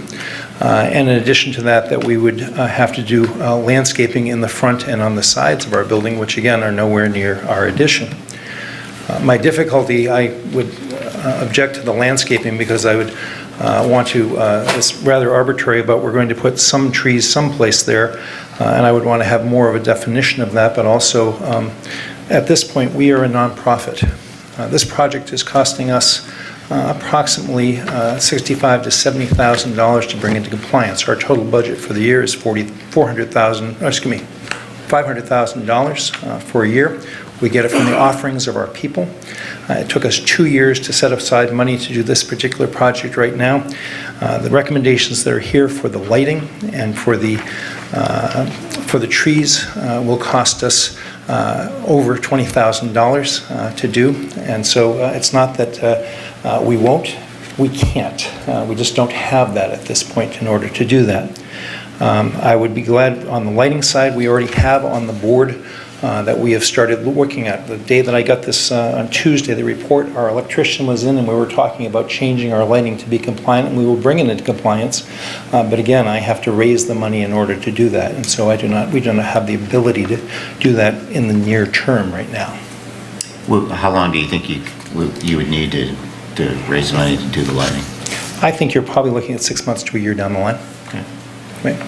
For the landscaping, that's something, if there are questions about the landscaping and what to do with the landscaping, I think we would be willing to discuss with the town if there's something that they want us to do, but I think I'm resistant to have that as a requirement of this application since we're doing such a minor revision to the church. Sure. Rich or Harry? I'll just say, it's a point very well taken. What we're required to do when we get an application in, even if it's a really minor change, is note that there are aspects of the site that may not be in conformance with the current regulations, and then it's really up to the commission to decide whether it's practicable to correct everything or how much of that should be corrected. I think in the past, the commission has really kind of tried to weigh out the amount of change on the site and the amount of steps taken towards bringing it into full compliance with the regulations. So in this case, you've got a really small change, and how much and how fast would be the decisions for you about lighting and landscaping. What is the recommendation as to landscaping? It's just there's a requirement for a front yard landscaping for a special exception use in the residential zone, and there's really nothing along that stretch. I mean, there's a couple of trees on the side, but there's nothing along but there is an overhead power line along the road too, so I mean, what's practicable really is the question. I mean, it's a really small addition, so. Don't we give them a length of time to, like with sidewalks? Right, we've done things like, you've done things like that, absolutely, right. Just put it on their radar to. And again, if the town planner would like to discuss with us the issue of what we do with our landscaping, I'd be glad to. Yeah. But given that I've got sidewalks to replace, parking lots that are being redone, it's just not the high priority at this point. Right, it's understandable, absolutely. And I'm not taking great issue. I just want you to know that as I look at that, that's one thing I'm looking at. I don't know how to do that, so that's that. Yeah. Rich or Harry, did either one want to say anything? Rich, talk about the details of it. Is there anything else to add? I met with Pastor Steve out there at the site, took some pictures that are getting passed around, and I think I also added the overhead, just give you an idea of the site, Google Earth, and as we state, it's very small, and there's the screening landscape screening is there, and so the Leeds Island Road, where we were suggesting possibly some trees, but there is some interference with the utility poles, especially the cable lines that are lower. There are some lighting that needs to be brought up compliant. I believe the lighting is not used too often. The lighting, we do not leave lighting on. There's the front light that's in the front parking lot is on all night long. It's a photocell. There's one light that is on that lights the back driveway of the property, and the rest of the lighting is only on during service hours, which are usually no later, nothing goes on usually later than 9 o'clock there. Is that a timer? So once again, we're seeking a waiver of the public hearing on this modification. And I think what has been described is we're eliminating a violation with the East Shore Health District for the kitchen. And as Harry noted, part of our section 9.6 requires all site plans to be brought into conformance to the extent practicable. And I think with such a small addition, the landscaping probably would not be required, the additional landscaping. I think it's compliant to the existing site plan. But the all-new lighting must be compliant. We can set a date for that within a year, possibly, to put the compliant lighting in place. Would that work for you guys? That would work for us. Work in a year Yep. to have the lighting? We could live with that, and if we had to, we can come back in and say, you know, we made it or we didn't make it, but I think we can do that. Okay. What do we do for sidewalks? I don't think there's are there? No, what have No, I we mean, done are as a there- time frame to get sidewalks? Was it like 2 or 3 years? I don't know, he said he was. 3 years, 3 So it years for sounds like it's a sidewalks. little bit of a Again, as close good call. neighbors, our feeling is that we need to revise these, and so we want to do it more quickly than you want us to do Right. it. Yeah, Okay. I mean, we'll say a year. If you need more time, come ask for it. we will. Yeah, I mean, I think that's Well, right about I'd right. say 2 years. I know, I'm trying to give them more time, because I think it's... Thank you, I appreciate You know. that. Right. Give the pressure and I tell would- them we're going to give you an extension if you need. I mean, because he just said what he raised, it took him 2 years to raise the money for the kitchen, so if the lighting is of similar expense... But he said 6 months in his application, in his presentation, so I said 6 months to a year. I said 6 months to a year. 6 months to a year, so I took the year. My question is, you're breaking outside walls, I assume, to expand it by 2 feet. That's correct. It's, That's if you're gonna go that route, well, I'll just go a little Go another farther. 5 feet or something. Well, we don't really need to, and it works pretty well, and the guys who are in our congregation or contractors that have looked at that said, this is the way to do it. The people who are kitchen people like it that way, and so we're happy. Everybody's happy. And that kitchen's gonna be big enough for just that? Yes. Square feet. What we're going to do essentially is we're going to bump up that wall so that the stove slides in it and only sticks out a little bit. It doesn't impinge any movement within the kitchen, but it'll also allow us to put the Ansel system on the outside wall, which right now the stoves are in an inner wall, and so that allows us to put the Ansel system and venting going out that wall. That's what we're trying to do. Bigger appliance is gonna require bigger space. It does. And turnaround space and everything. and Yeah, we know that. That's what we, yeah, we're aware. Yep. Thank you, though.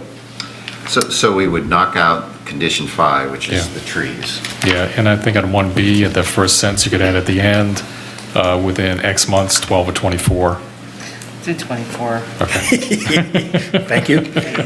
Okay. Is it 1B or, I would say, so What about 1B is 1A? all new proposed lighting must be compliant with requirements for, I can take it back. A, function of satisfaction, let's, yeah, put it up, I guess, under, shall be addressed as satisfaction zoning enforcement officer within 24 months. Does that make sense? Yeah. so where are you putting that in? Right at this number 1. Within, So you have to Zoning take enforcement prior to the issue. officer. Yeah, I would take prior to the issuance of a zoning certificate of compliance. So just read, the following shall be addressed as satisfaction of zoning enforcement officer within 24 months. okay, so you're adding within 24 months after, at the end of this, before the colon. Right. Yeah. So you get rid of everything before the following. So it would start with the following shall be addressed as satisfaction of the CEO within 24 months. Okay. So we're deleting prior to the issuance of a zoning Yes, ordinance. because Okay. that would be prior to.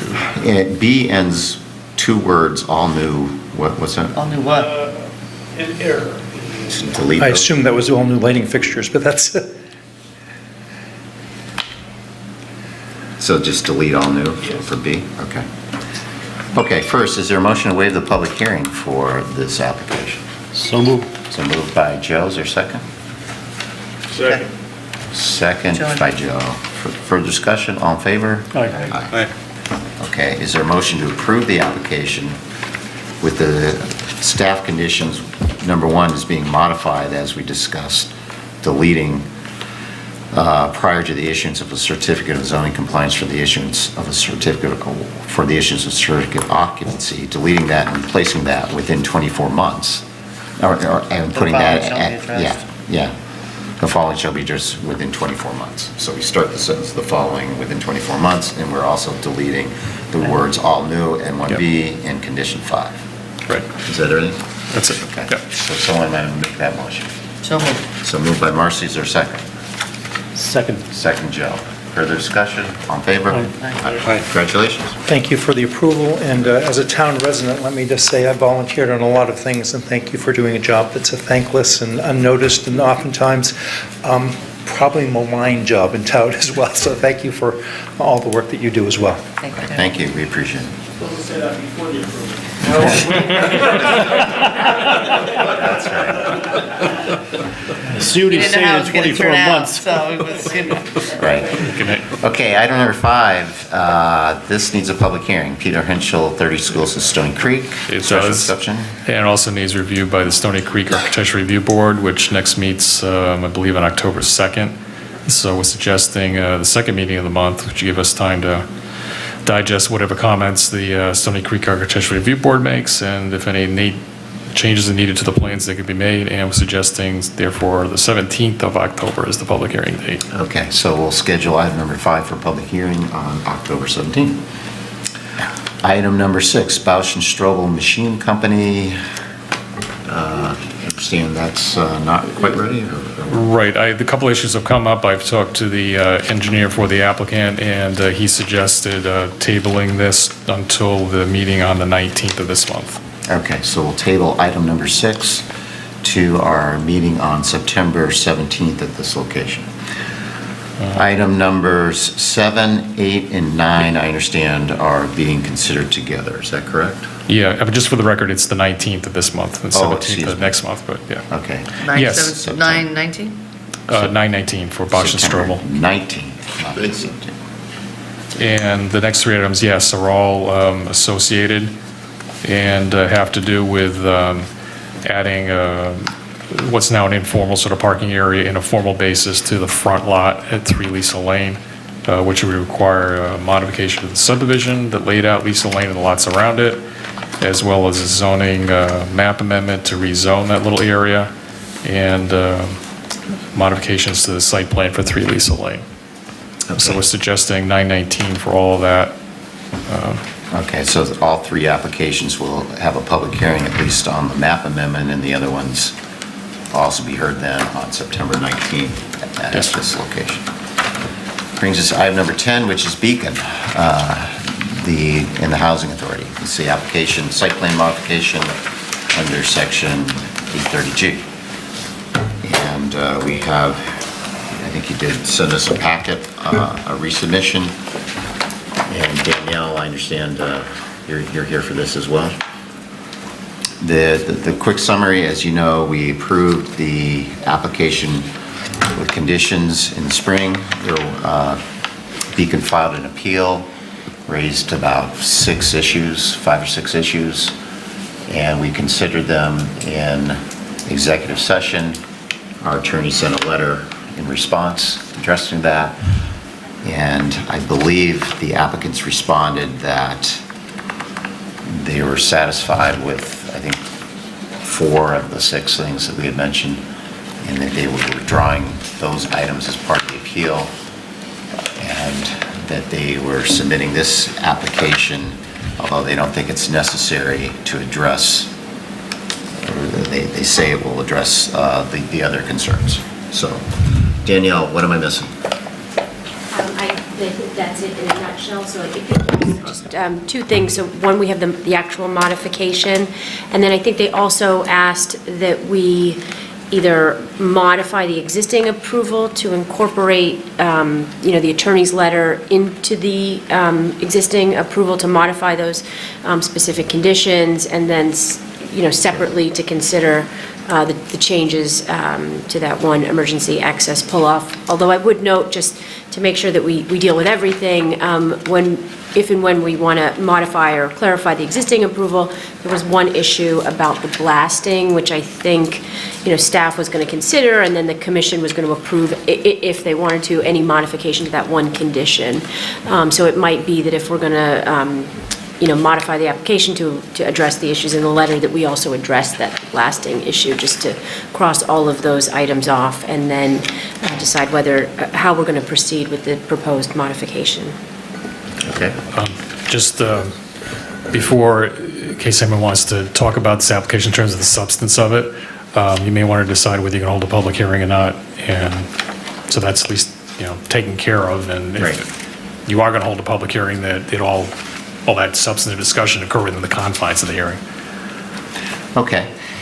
One of the issues is whether should we hold a public hearing. It's a site plan modification. No public hearing is required. We always have the opportunity to schedule a public hearing if we want. And also, we can allow public comment even if we don't have a public hearing. Obviously, this application has had a lot of public interest. So, at a minimum, I would expect we would allow public comment, a functional public hearing, even if we don't advertise it, but we may also want to just have a public hearing.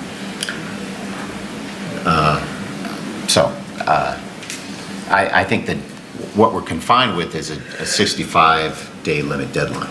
So if we have a public hearing, that doesn't extend the time that we have to make a decision.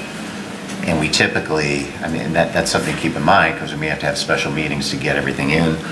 We'd have to decide this by the first November meeting. And if we have public hearings, then if we don't start until the public hearing and you have a continued public hearing, we need at least 2 deliberation sessions, because we need to talk about it, we need to have a staff vote. I don't know, maybe this goes smoother, but who knows? That's been the way it's been so far. How extensive is this site plan modification? That's a fair question. I think what the issue, my understanding, is we had some conditions. The whole second round of this application had to do with the secondary access, the emergency access on Salani Road to the site. And the issue revolved around the fact that in order for emergency vehicles to get to the site, they have to travel on town property, and there's a staging area, I think, that was shown on property that won't be owned by Deacon. There's going to be a land swap. But it's still the emergency vehicle aspect of it. They're going to, at least as I understood it, to get to park and to serve the site, they're going to have to park or use property that they don't own. So typically, if you're an applicant and you don't have control of the property, that's a question: should you even be applying? Should you get permission from the neighbor or whatever? And if you don't have that, can you even do that? This is an 830G application. I think if there are problems with an application, we need to address them by conditions. It's not just enough to say deny. That's what we did here. We got a comment from the fire chief. The fire chief said, I want to be able to ensure, this is my understanding, that the emergency vehicles can use the access way that they are proposing for both the access and the staging for emergency events. And in order to do that, you need to get the abutters, who happens to be the town of Branford's, permission that you can do it, that you have an easement, you have the right to go over that. Because the abutter, whoever it is, the town, or if they sold it to the Little League or something else, they can put up a fence, they can do stuff on their own property that may inhibit the emergency access. So that was what the fire chief recommended. That's what we put in our condition of approval. There was something similar like that. So this application, I think, proposes moving some of the staging thing onto their own property. I think that's what it's proposing. But I think there's still a question about the access issue. So obviously, we're going to need to get the fire chief's comments on this and other emergency, see what they think. That's what we were relying on the first time, was their recommendation, hey, making sure that this emergency access that they are proposing to provide for their site, that we will be able to use it for the lifetime of the project. Anyway, that's my understanding. I don't know, Danielle, did I mess it up or what? No, I don't think that you messed it up, and just, I think when Chuck's saying staging, he's referring to the staging of the fire trucks, not Right. construction staging. But I also think that there's an alternative where they say, actually, we're not even required to have that secondary pull-off for a second fire truck. And so if this modification pulling the pull-off onto our property doesn't do it, then we think it can be eliminated altogether. So I think Okay. I think there's two. Right, but There were two alternatives in this. They were suggesting, right. And hopefully that's enough information for you to think about whether you want a public hearing or not before you go too far into discussing the specifics of it, but. Okay, so that's the immediate question is the procedure. So we got this, we got the 65 days, and do we want to schedule a public hearing? If we were, when would we schedule it? Would have to be the first meeting in October, which would be October 3rd, in order to actually do it, the normal procedures with advertisements and the sound. We could potentially move it up to the next meeting by spending some money out of our budget, because the alternative is to put an advertisement in the New Haven Register at substantially increased cost over what we usually spend for advertisement and the sound. If you don't want a public... 65 days starts today. It starts tonight, the clock starts tonight, so it would end sometime after the meeting on November 7th, but the November 7th meeting would be the last regularly scheduled meeting you could use to make a decision on the application.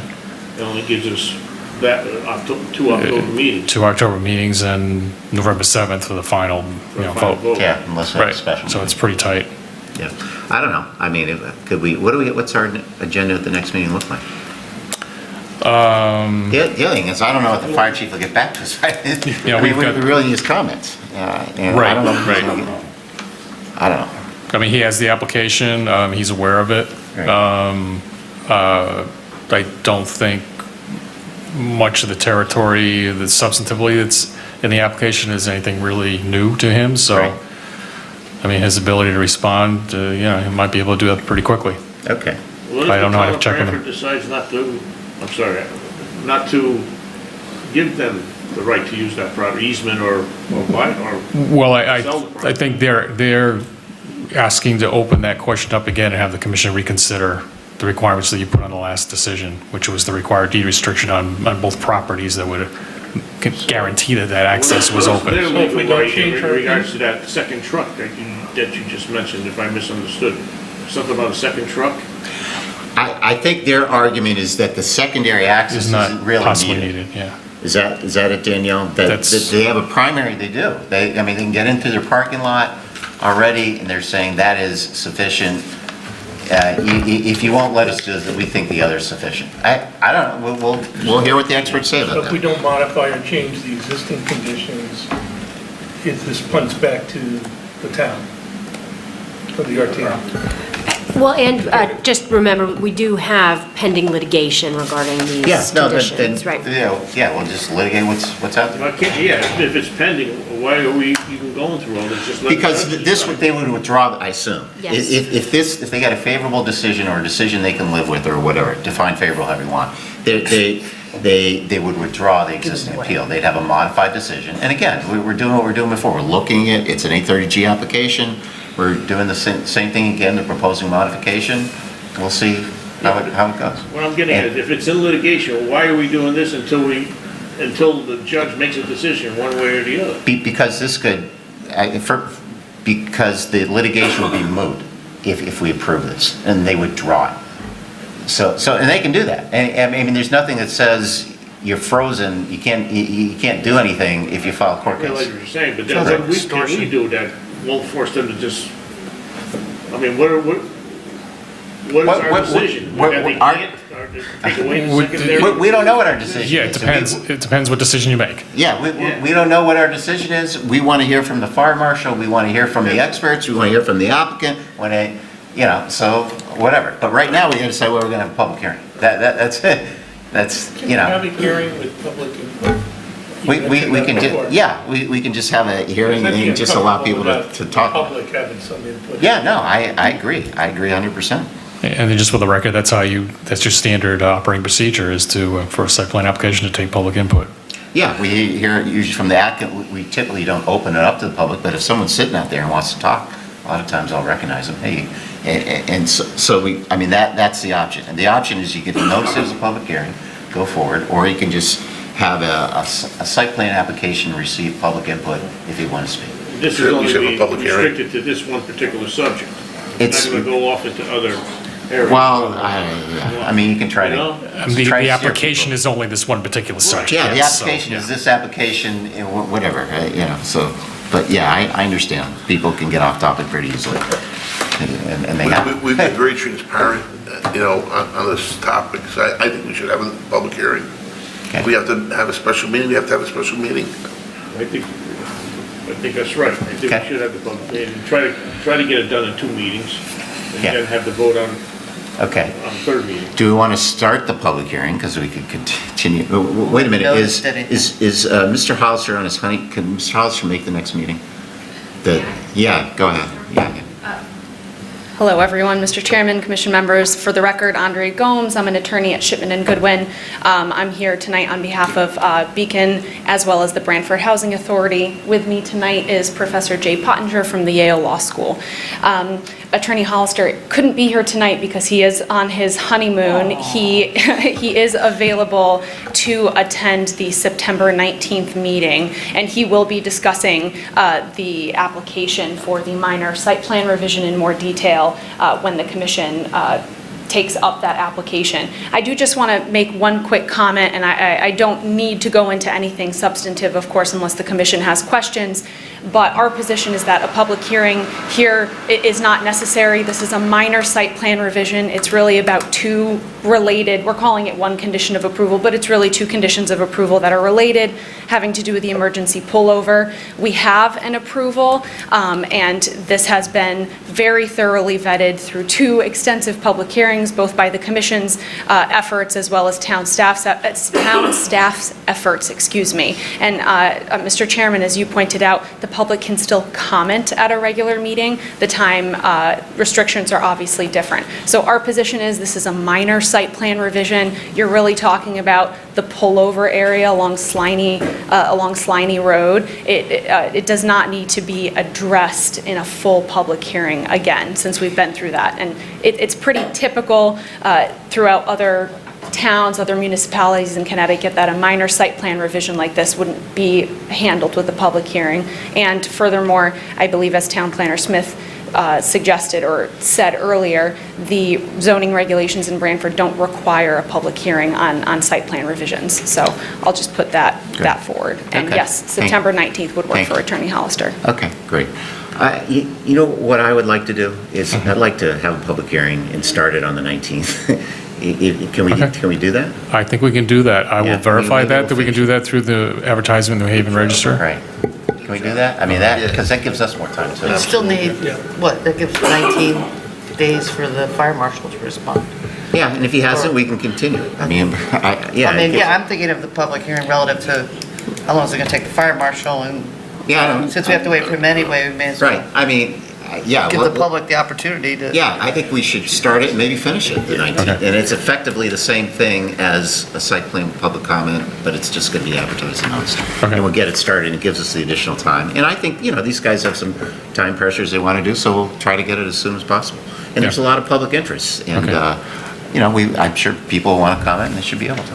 Yeah. The one scary thing that you mentioned is, and I hadn't focused because I didn't frankly read this that closely, is the possibility that they would delete the whole thing altogether, delete the secondary if that's there, that's even more reason for public hearing, tell it to, because that's not a minor modification, that's deleting the whole secondary access. Okay. Procedurally, I think we can do it on the 19th. If we cannot, is the commission okay with special meeting. I'll try to establish a date with the chair, and we'll make that earlier, as soon as we can make it, after the 19th, if we have to. But I think we can make the 19th. Okay, let's do that. Mr. Chairman, may I just make one more comment? Sure. We are not proposing, as far as I understand it from what Attorney Hollister explained to me and from my review of the application materials, we are not proposing the deletion of the Sliney Road access. This truly has to do just with conditions 5C and D, which required essentially the encumbrances on the properties to ensure that nothing would be done to the Sliney Road access area, as well as that emergency pullover area, without the commission's prior approval. It really has nothing to do with deleting the Sliney Road access. It's kind of, I'm sorry. Sorry to interrupt, but may I read from page 3 of the letter? It was just pointed out to me by Attorney Berkery on paragraph in the middle of it. A second option also shown on the plans filed is to eliminate the pullover area. See sheets C101B, C102B, and C107B. Pullover area, not the emergency not Sliney Road. It's that hatched area. Which is the emergency vehicle parking area, the pullover area. Correct, but not emergency access. Well, that would constitute the access, includes the pullover area. In previous plans, it's included that area. No, they're showing the access with new striping, but no place for the truck to go. So I'm assuming if there's an incident, the truck is in No, I'm saying previously the pullover area has been part of the secondary emergency access, so whether the parking simply on Sliney Road is sufficient, that's a whole nother question that's never been addressed. Right, so what my question is, if there's an incident, and is the fire truck using that access, where are they accessing from, and how are they Those are all exiting or- questions, yeah, for the fire marshal, absolutely, yeah. Okay. And just to clarify, Attorney Berkery was correct earlier when she said that the nature of the application, I kind of see it as two buckets, if you will. The first is to incorporate the correspondence between Attorney Hollister and Attorney Berkery regarding the numerous conditions of approval into the approval letter. So we have that as part of the administrative record. That's kind of the first bucket, if you will. Sure. The second bucket has to do with conditions 5C and 5D, which has to do with the emergency pullover area. And then within that, there's a couple of different options. At tab 1 of your packet, you'll see there is proposed revised language at page 3 of Attorney Hollister's submittal letter, in which Attorney Hollister kind of gives you an option number 1 would be to consolidate and revise conditions 5C and D as proposed. If that is not acceptable, then options 2 and 3 are to relocate the emergency pullover area onto Parkside's property, or eliminate the pullover area altogether, not emergency access. So Okay, I just no. wanted to clarify the nature of the application. Thank you. Gary? Okay. No, that was just a comment that, Okay. No, we don't have public hearings for all this stuff. We'll kind of, No. we appreciate that, that's good sort of background. Just for the record. We'll go and get it all on the record, and when we do the other stuff too. Thank you. Okay, so then that's the plan. The plan is we'll have a public hearing, we'll start it on the 19th, we can. If not, Gary will get in touch and we'll probably get a date for a special meeting. Okay, so that's item number 10. Item number 11 is 1064 Main Street. Mr. Bigliotti. yes, so this will need a public hearing, conversion of a second floor office space to residential apartments. It also needs review by the Town Center Revitalization Review Board, which will probably happen this month. Their meeting on the 18th is going to be a special meeting of that group. So this could be held on the 3rd. Okay, so you're suggesting I'm suggesting the 3rd of October October. 3rd for item number 11, the public hearing? Yep. Okay, so we'll have a public hearing on that, October 3. Item number 12, 49, 12 and 13, they go together, right? That's the Yes. the zone change for the commercial parkway property opposite Walmart. We had an informal discussion on that. Right. And it includes further additional properties, so. Yes, I mean, these just came in yesterday. We talked about this in an informal way, as you mentioned. It's not close enough to the municipal border to require 30-day, I think it's 30-day notice to the Regional Planning Commission. It's not within the coastal boundaries, so they don't need to notify DEP. So you could optionally set this as the 3rd or the 17th, depending on what you're going to be, Okay. what the workload you think is going to be, particularly with respect to a potential audience for a Parkside application. So 17th, it Yeah. might be, given they came in, there's sort of the last ones are actually on the agenda, and the last one's in the door, so. Let's try the 17th, you think? Okay. Okay, October 17th for items 12 and 13, public hearings on those items. Okay. Brings us to other business. Item number 1, 690 Leeds Island Road, 2-lot subdivision, selection of an appraiser. What's that about? We approved a 2-lot subdivision on 690 Leeds Island Road, I think in July. So they opted for, we all opted for a fee in lieu of open space rather than dedication of land. So the subdivision regulations require that that the commission, along with the applicant, decide upon an appraiser who meets the standards of the regulations, which they have done with Mark Nadeau. We've used him in the past. So to keep the application moving ahead, they hired Mark, and the appraisal did come in for the property, and following all the standards and for appraisals, and it came into was appraised at $175,000. And per the regulations, the fee in lieu would be 10% of that, $17,500.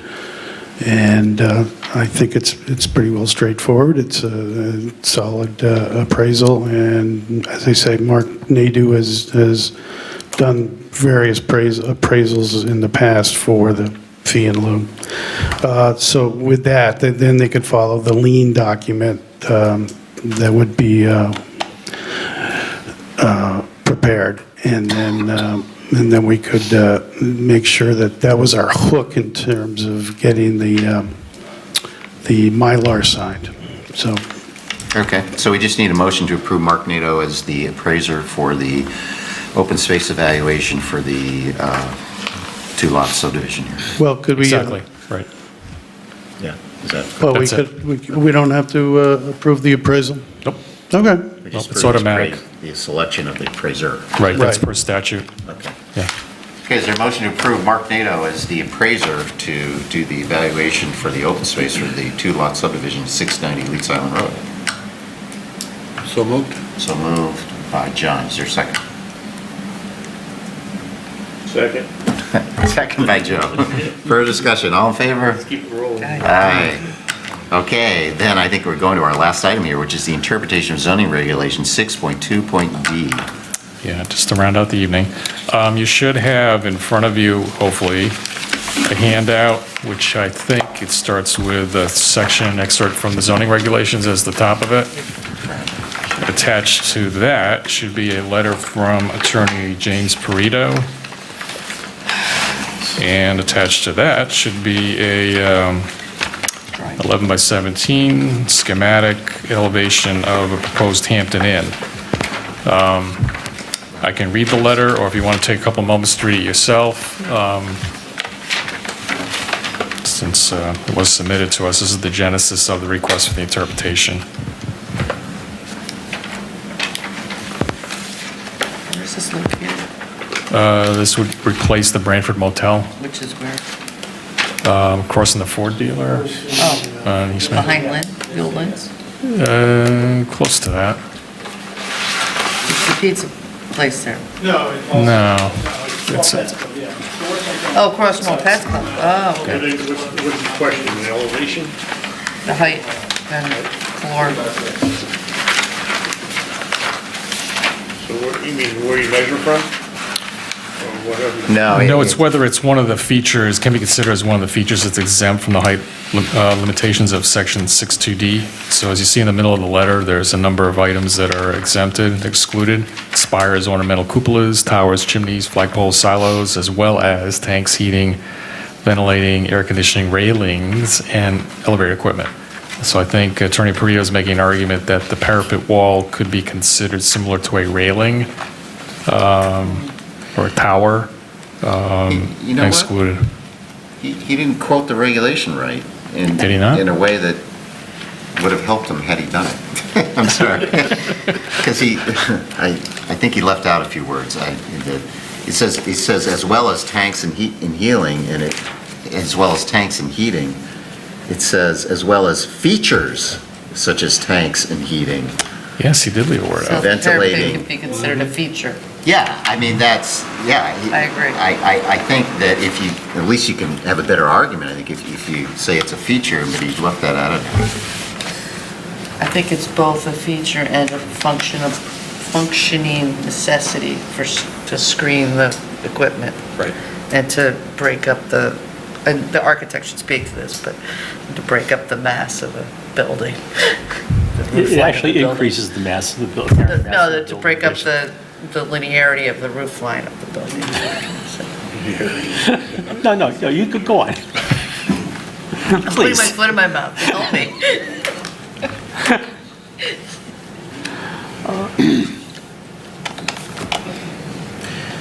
These are basically to shield the air conditioning and other. Essentially, their visual screening element, yeah. To help accentuate the entrance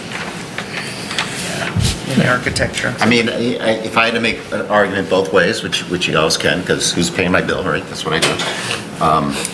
You would say that these things could, visually, it looks just as high with one of these things, parapet wall, I guess, on top of a building. Could you say it looks like a taller building, and one of the functions is that you don't want it to look tall? And then the counter argument is the regulations say features, these things are, we're already excluding the stuff that these things are designed to cover, and these are simply a way to make sure they're better excluded to make it look better anyway. It's more an aesthetic type of thing, so I think, I don't know, what do you think?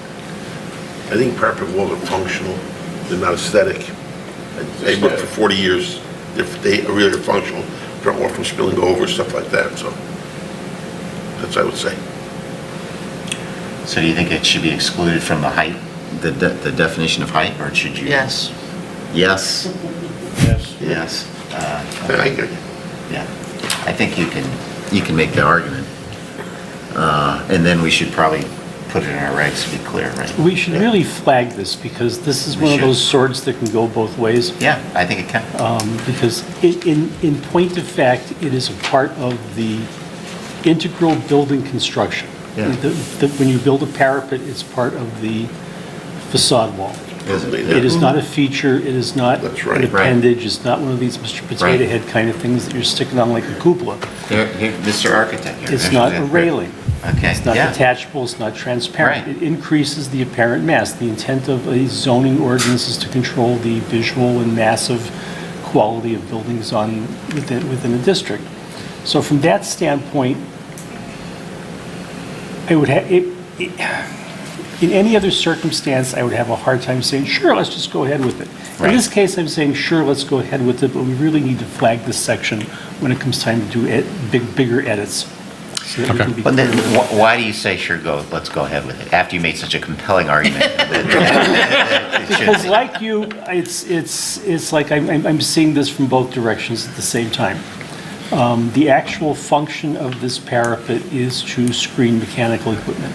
Mechanical equipment are not regulated by the zoning ordinance, and you can be looking at an apparent mass of air handlers and condenser units and things littered across a roof, which are, they don't do anything to help the appearance of the building or the overall composition of any kind of aesthetic statement the building's making. So raise the parapet up a little bit, hide this stuff. It's a screen. It's functioning as a screen, even though it is factually part of the building. Right. But it's more than just an aesthetic thing for hiding that parapet wall that rises above the level of the roof. So there's many purposes. It prevents snow from drifting up and over the thing and hitting people down below. It prevents water from being blown off the edge of the roof and wetting people below in cars. It contains the water to the roof to a roof system. This isn't allowed to flow anywhere it wants to go. I agree with Joe in the respect that the parapet wall can be used for aesthetic reason, you know? But if you wanted to screen air conditioning units, I've seen them many times, they put a little, fence around them. Yeah, a screen. Yeah. So They screen make around them. screens just Yeah. for that purpose. But the wall, if it's, because to me, that screening is no different than a cupola. It's temporary. It can come down, it can be blown over, whatever. The parapet wall is part of the building. But it serves a function above and beyond hiding things. It does that too. But that's not the sole reason why you would have a parapet wall in the building. Well, that's another argument why it should be included in the height calculation. I don't know. I'm just saying, as a guy who did roofing for 40 years. No, you both spoke very But a height wisely. calculation in the zone for essentially a flat, you know, they want to get the extra floor of service. And do our regulations,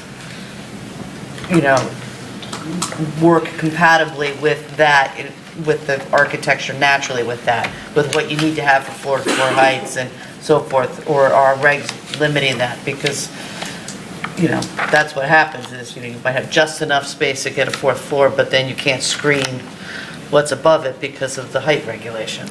Right. We want to bring more people to town, but we're going to discourage them from coming because of a parapet wall. That's what I'm saying. So the parapet, so having the parapet wall, is it gonna increase the volume of service in the building? It's gonna improve the aesthetic and help the I don't think you need to function. notice. So, I'm just thinking what's there now, the Branford Hotel. Yeah, it's like, given you the see where context this of the is? whole thing, yeah. Do you know where it is on the drawing? so this is the top of the roof deck I right mean, here, what this are we line. talking about? So you look at this Visually. line right here is the roof Right. deck. So yeah, you've got some extra distance. This is 3'6" here, and it's still above the top of the roof deck by 2.23. So He's, by the way, he's already applied for a variance for this. This is what he opens up and he 3.2 probably get and, it. Even so if we it's say about an no, he extra probably 6 get it. feet at its worst. Yeah. Maybe a little less. Yeah. But I think that that's important for the mass of the building, aside from the function. With a It flat makes roof? it a nicer building, a nicer looking building, and if our regulations only allow you to go up to, 10, 20, this initial height, then I think our regulations are limited. Well, it's in the industrial zone, this one is, I think, right? And it's 35 feet, maybe we should raise the height in. 40 feet. That's, 40 yeah, feet? Right. or allow the parapet. Whatever. But the criteria Okay. not for human occupancy, I think that's just sort of like the end of the Okay, argument. so that's your determinative Yeah. thing, Yeah. despite all the arguments you made, okay. Okay, so then what we should do is to say that our interpretation is to agree with Mr. Perito, I guess, that our interpretation is that the parapet should not be included in the calculation for height, building height, because I can justify it based on the language that he left out, which says as well as features, and that's a broad enough term to say that a parapet wall is a feature. So if it just enumerated specific items in a left out wall, I would say, hey, it knows how to enumerate, and if we wanted to say it, we would have said it. No, we didn't say it. But we do have a general term, features, and you could say features such as, so it's not, it opens the door for other things. So therefore, yeah, you can do it, and then we should probably clean it up, because that seems to be an intent. And the regulations. If we didn't say it, we Yeah. should do it. So Harry's going to put it on his list for. I will put it on the For the list. cleanup. the And cleanup I will list. also point out to Attorney Perito that the decision revolved around the language he left out of his letter, if you'd like me to. Tell him the chair bailed him out, right? Well, Okay. Technically, it eliminates a floor, a flat roof. Right. With our requirement, height requirements, it eliminates one floor. You Right. can't go. Yeah, Right, which is which now changed the a whole real feasibility of the disincentive to project. do things like this, exactly, right, which we don't want, yeah, Which we don't want to do. right. Okay. So that's it on that one, right? That's it on that one. Okay, planners report. The only thing I'd like to announce is that If you see the condition of my current set of zoning regulations, you'll see there's, and I think I'm, got 5 or 6 spines left on my comb. We've completed the process of adding all the recent amendments to the document, and hopefully within the next month, we'll have a fresh set of regulations and a fresh zoning map for you all and the public in general, and applicants and so forth, so. Great. Excellent. Yeah, that's enough for tonight, I think. Okay, hey, motion to adjourn? So moved. Second? All in favor? Aye. It's not even 10 o'clock. This program was brought to you in part through the support of the Town of Branford. Watch town meetings and other videos on demand at BranfordTV.org.